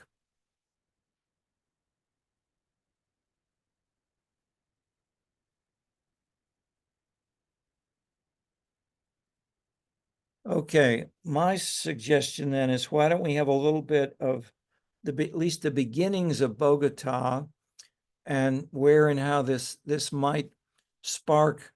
That is, it started with a student demonstration. And what can you do if you have people shouting, grabbing the microphone, and even throwing fire, I mean, things that look like smoke. But, and I'll just add for background as well, this was the middle of the Civil War that was literally going on very actively. And maybe if Annalisa could get prepared to be able to show this, I think you can put, yeah, let me ask in advance, will this work for you to show this on your shared screen on your computer so that that can be broadcast to others via Zoom? Will that work for you technically? You have to allow me to share the screen because it said it's disabled for participants. Okay, yeah. So I just need to make it makes you co-host is what I need to do, and I think you showed me that before. And so what I do is I go to, I see your name here, and then next to Annalisa I click on more, and it says here, make host, and I will do that right now. Now, either you or I have to remember that we want to stop the recording, which maybe I will lose the ability to do that. But if for now, let's just, it'll make you host, or maybe we could even switch it back. Yeah, we can switch it back. Okay, that's fine. So right now we'll make you host.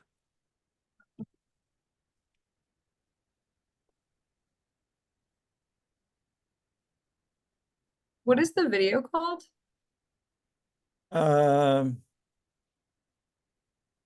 It's something like a city, city on speed, something like that. It's in, I sent you the email with I mean, if you see, there's only one email to you with Mocus and Bogota. And that is, I try not to put other stuff in that same email to you, so you wouldn't be confused. Okay. So it may be that you click on the icon, which is named that title, something like Cities on Speed, and then that may start the video. That's why I didn't know if this will work of YouTube copying and performing across YouTube and so forth. Go ahead and try it out. If it doesn't, Yeah, I'm just not seeing the email anywhere. you say you do or don't find the email. I'm not seeing it. You don't see the email. Okay, well, that's a problem for sure. Let me see how I sent it to you. I think it was via my iPhone, but if I look at my iPhones here, we look at the sent, and I look for something to. Okay, I don't see this. No, I don't see this via iCloud. Did I send this via Exchange? Annalisa. Okay, so here are two. One is Tong Wong. Here's the other one. Please join meeting in progress. That's just the okay, no, I don't see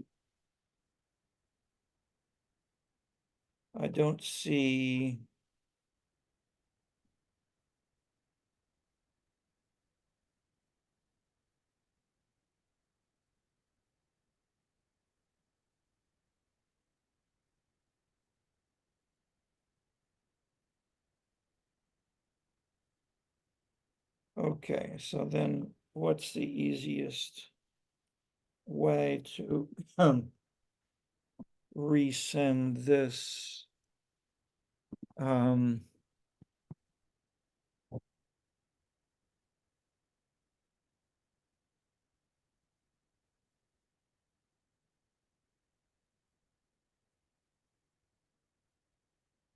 looking at my recent downloads, and this has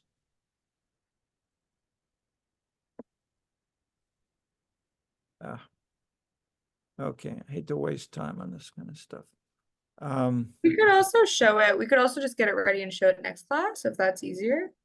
Well, no, we need the agenda. We need it for, well, either this or okay. Do you have the other one with Tong Wong?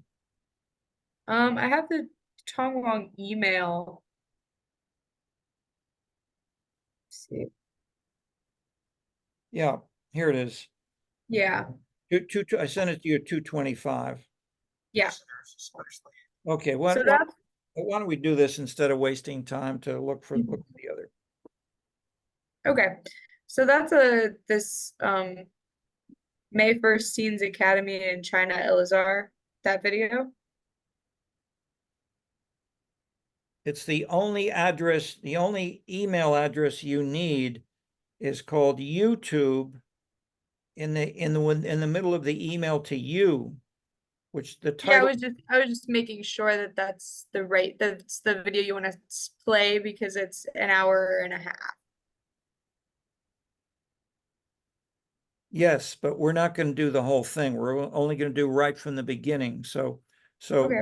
now let's start to see it, and let's see if that looks right. If there's that is, I know I changed the name of a couple of things from different places, so I'm not sure is the quick answer.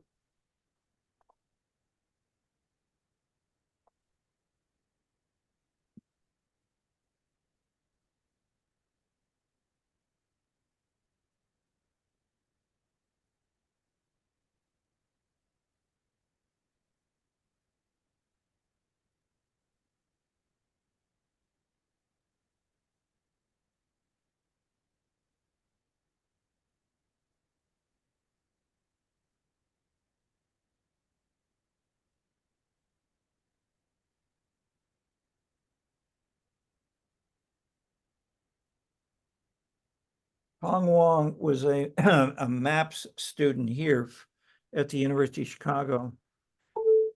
At the same time that Qi Ji was a visiting young faculty member. And the two of them connected here, and then he did his MA on nightlife in China. And he's potentially pursuing that for a PhD thesis at the University of Toronto, where he's now a PhD student working with Dan Silver. Yeah,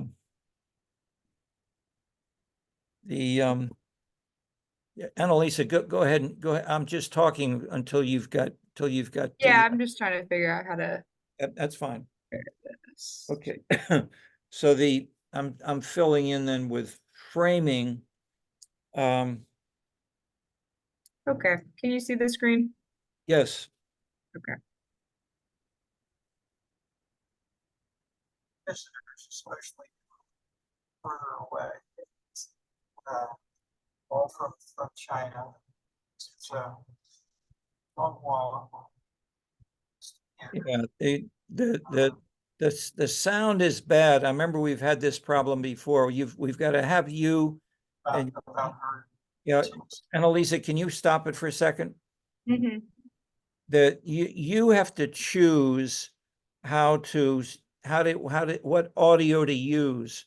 And I can't immediately get this from the top of my head, but we need to go to, and you need to choose that the sound comes from the source, I think on YouTube here, not from your own computer's sound. Otherwise, Oh, do I do that on Zoom? yeah, I don't know if it's within Zoom. Yeah, it'll be within Zoom. Yeah, who knows the answer to what I'm trying to awkwardly articulate this? Anybody know the precise answer? Or that is yeah, go ahead, someone. I think you would go to the top like share screen bar, Mhm. and then maybe advanced options. I'm sorry, I haven't done it in a second, but I know what Professor Clark is talking about. Mhm. If you stop screen sharing and you start screen sharing before you select the window to share, there's a little option at the bottom left corner that says use system audio. There And we if you go. click that, it should work. Okay, there we go. That's what we need. Exactly. Hmm. All I'm seeing is options and then share sound, either mono or stereo. It Must be that then. Yeah, maybe I'll No, try. it's not mono or stereo. That's no. I mean, we got to get what he articulated, what Mark said. I know. Yeah, but is it's right. not like on there. I'm not seeing what he said. I'm only seeing But that. don't rush. Let's find where it is, or we won't be able to hear anything properly. So view options. I'll look at the same thing here. Further away is yeah. I see from China. I see about eight or 10 options here. Do you see that as well, Annalisa? No, when I start it, it's only it gives me the windows and then it gives me on the right side, it says options and then share sound. Okay, mine says view options. One includes request remote control, and then one has mute Annalisa Hinkle's computer sound. Maybe we need to do that. I don't know. Honestly, I'm not really sure. I don't think I've ever shared a video over Zoom before. That's what I said. We need to try in advance. So we got technical problems with both of these. So, I mean, I can try to click here, make mute Annalisa's computer sound. So we don't want to mute Annalisa. We just want to have your computer sound interfere. And I'll try that there. Okay, so I don't know if that, but maybe try to play the video again and see if it sounds better.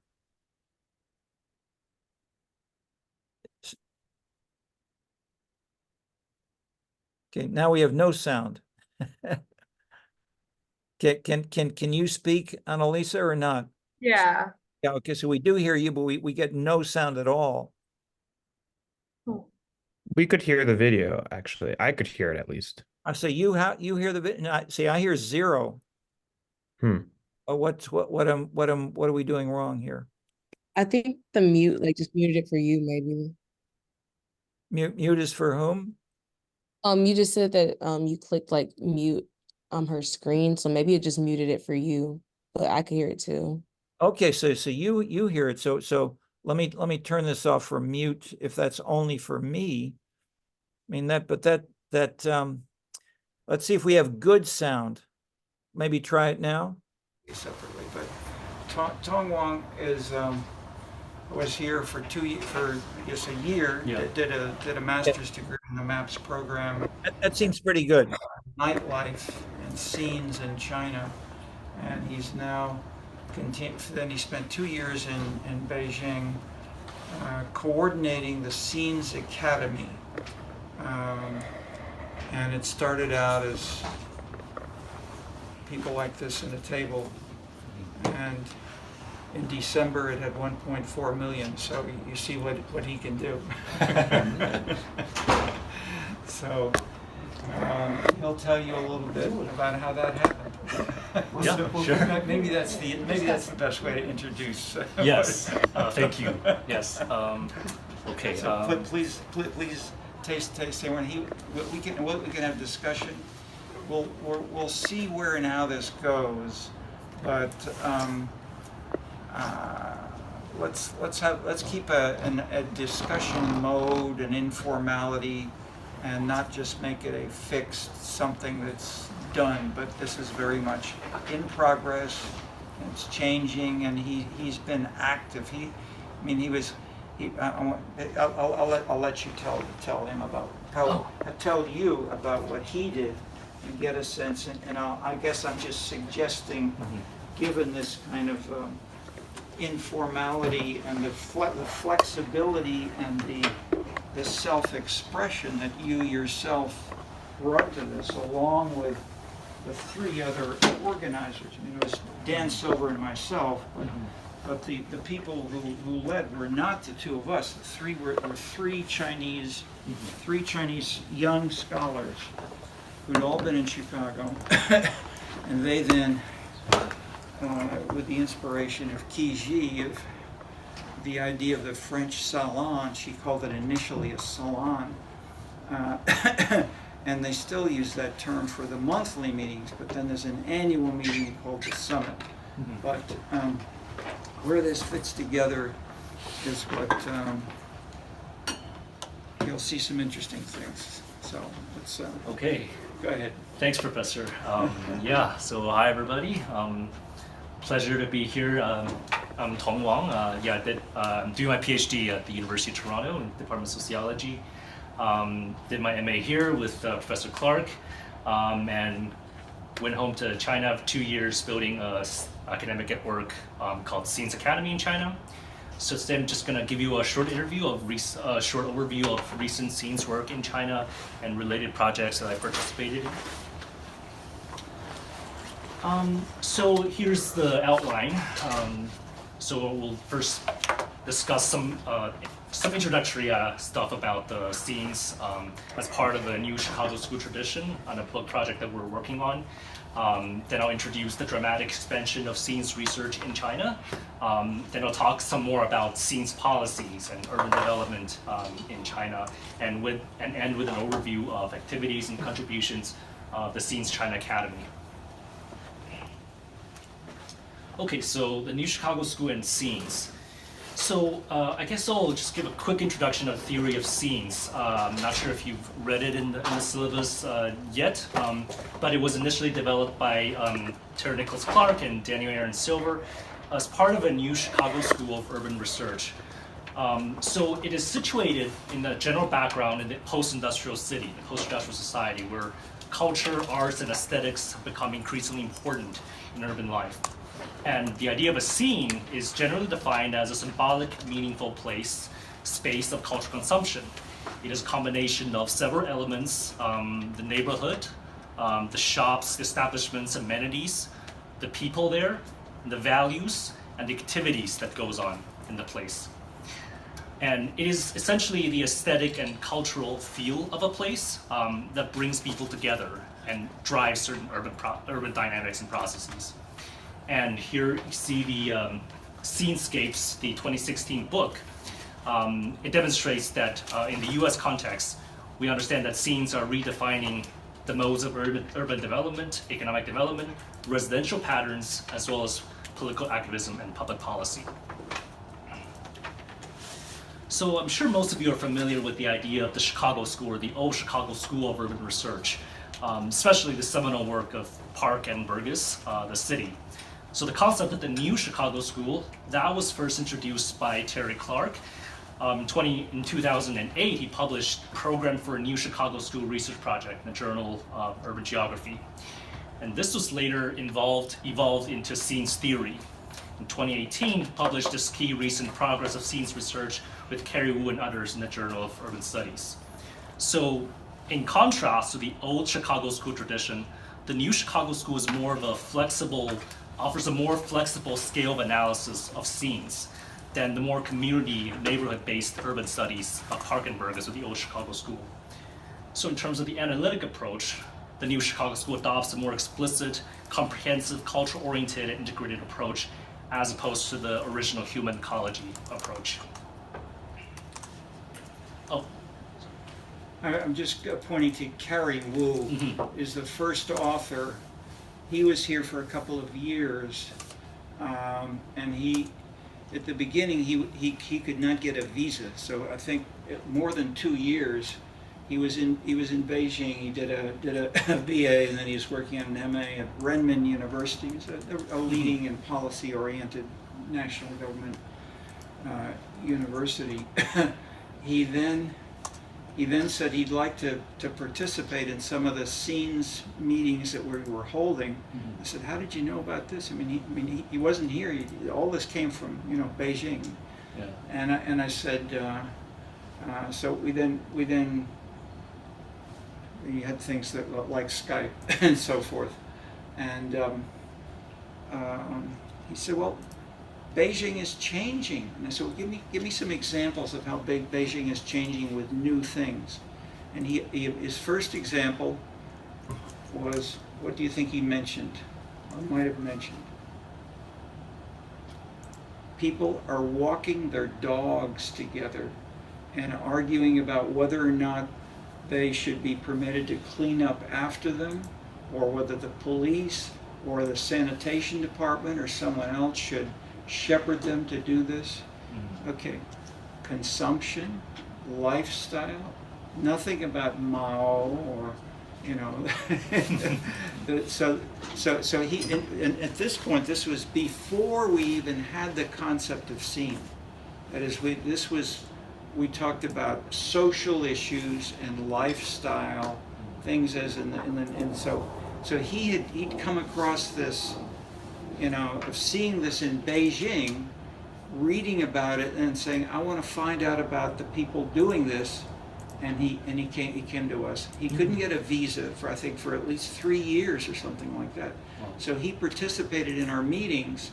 We never met in person, online, and he was coming up with new ideas, including this paper. So he now has tenure at York University in Canada. As a very successful guy. So, Tom, go ahead. Yes. By urban geography, do you mean the same thing as Scenes?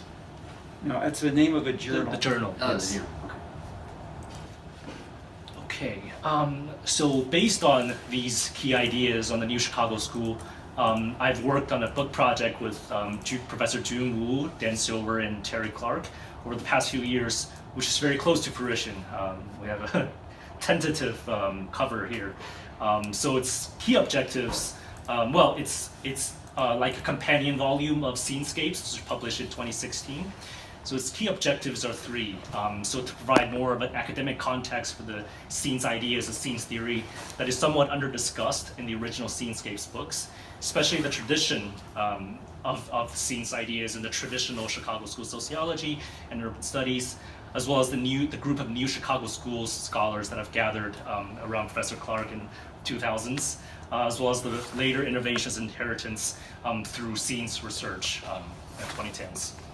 And second, reviews the past 5 decades of debates in international urban research, especially the sort of debates among urban schools, the Chicago school, the LA school, New York school, and then the eventual integration and synergy from the new Chicago perspective, call to go beyond schoolism towards a more general framework of analysis and comparison, not sort of restricted to one city as a model for all, but a more general framework.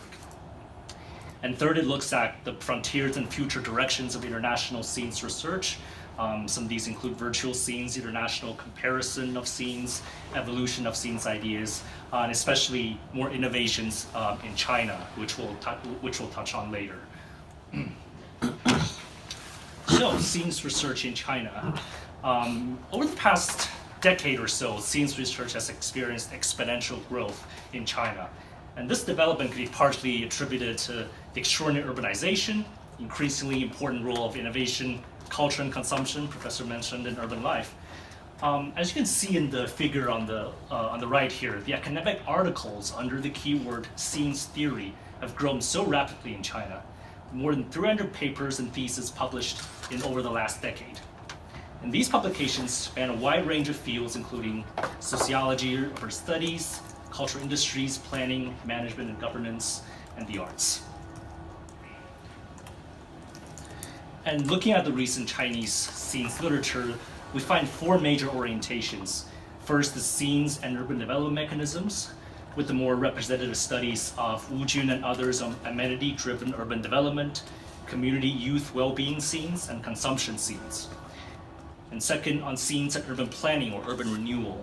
Some representative works include work on urban community renewal in Chengdu, as well as study on urban street renewals in the mountainous areas of Chongqing City, both sort of southwestern areas of China. They're very actively pursuing scenes-driven policies and placemaking ideas. And thirdly, scenes and cultural industry or cultural policy in general. These are based on works in the National Communication University in Beijing by Qiji and Qiran, the work on, say, the buzz power of scenes, as well as in Wuhan, Chenbo's study on the rural cultural space, virtual cultural scenes, etc. So delving a little bit deeper on the policy side, so in addition to these developments in academic research and theory, Chinese scenes researchers are particularly interested in applying scenes ideas to policy and pursuing practical application of scenes ideas into China's rapidly developing urban cities, urban developments, especially in the areas of placemaking, innovation, policy innovation, planning, etc. So scenes innovations in China, there have been various conceptual innovations along the lines of scenes, such as consumption scenes, the idea of scenes making, like placemaking, and scenes city making and scene city. And most importantly, in the Chinese political context, for the first time, the concept of scenes has been officially adopted in the 14th Chinese National 5-Year Plan. And this is basically published every 5 years as a sort of the most important national level document that outlines the political, economic, social objectives for the nation going forward. So it's a big deal. And it's important to note that this is also the first 5-year plan without an explicit GDP growth target. And it signifies China's overall policy shift towards high quality development and a beautiful life away from the more production, economic driven economy. And specifically, scenes was added in this plan as part of culture and lifestyle, local innovation, community development, respectively as 3 types of scenes: consumption scenes, future tech application scenes, and community service scenes. And following the release of this 5-year plan in March 2021, 8 cities, including Beijing, Shanghai, Shenzhen, Chongqing, have already issued and implemented related scenes-oriented policies. And now I'd like to introduce some prime example of that.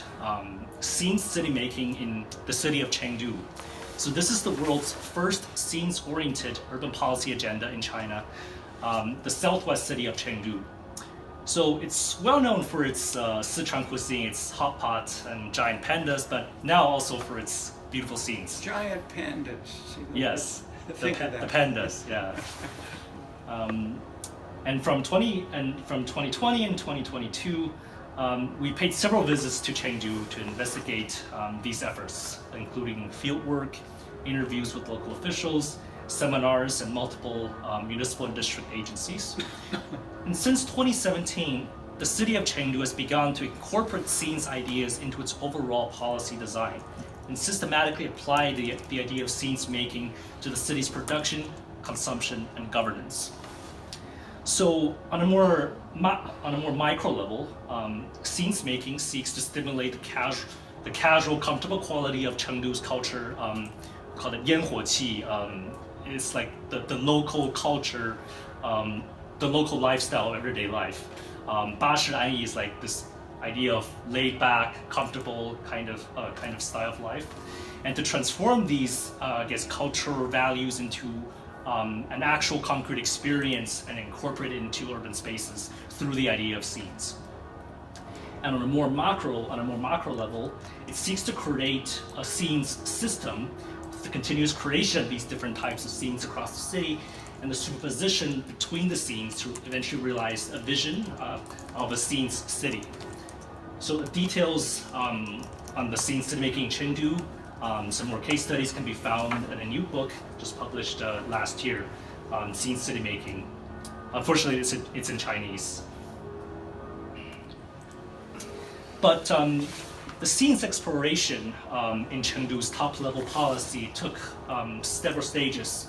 From the introduction, 2017, the first idea of application scenes, the seven application scenes, related more to technology, application, new economic forms. And 2019, initially the idea of 8 consumption scenes, about implementing the idea of a new development concept, accelerated construction, international consumption center city, both sort of the more top level agendas in China, but they've sort of concretized them and boiled them down to the idea of consumption scenes and trying to encourage more consumption, cultural activities, and arts in the. So because we only have 4 minutes left in the class, I was wondering, do you want me to keep playing it, or did you want to like discuss? Yeah, it's good time to stop. That's fine. So if we have 4 minutes, let's have a little anything we can. Questions, discussion, commentary, whatever. That is, this happened, and as Annalise has pointed out, we did a lot more in the other class for an hour and a half. So this was just the beginning. But we went on to well, I won't let me stop anything. Questions, comments from anybody who hasn't spoken today. For instance, Mark, you often have many good points. Give us at least a little bit today, could you? Yeah, sure. I mean, I think one of the interesting things about so just a little bit of context. Last summer, actually 2 summers ago, I worked with a nonprofit in Massachusetts, doing sort of urban planning analysis for a number of small, like a nonprofit that was doing sort of a special project on mid-sized cities outside of the Boston area. So these are things like Lawrence, like Lowell, Brockton, Fall River, and they're mainly post-industrial, and they're sort of recovering from a prolonged period of economic decline, and they're just starting to get very interested in redeveloping their downtowns.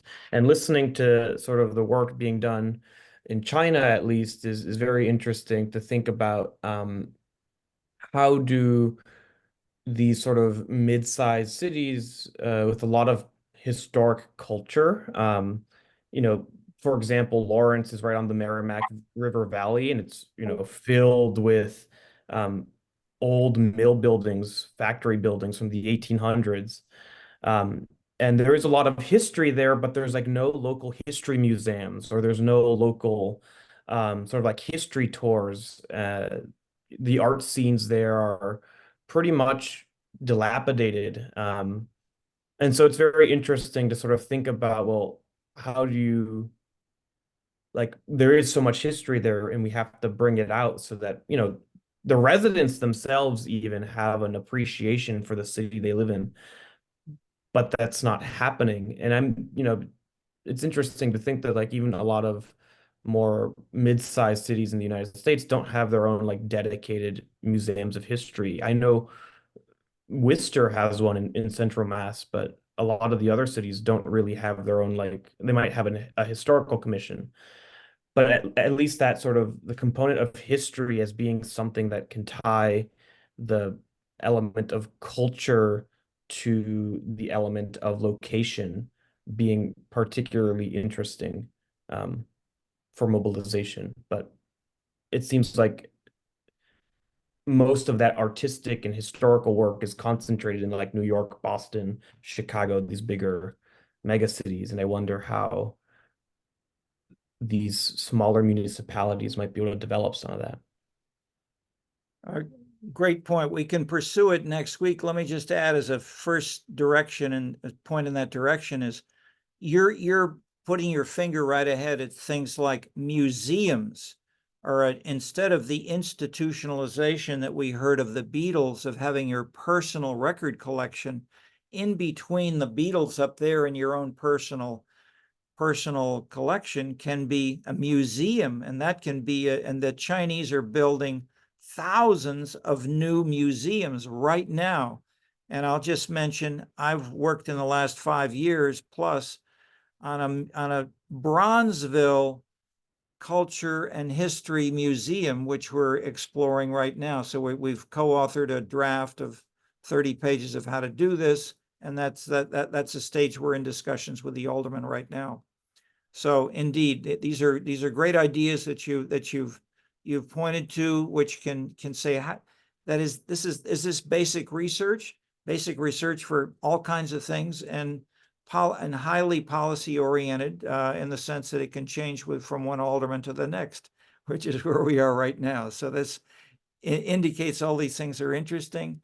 We look forward to more next week, but thanks for adding a major conceptual linkage between Christ and the future of Christianity as it was put in the earlier discussion. Okay.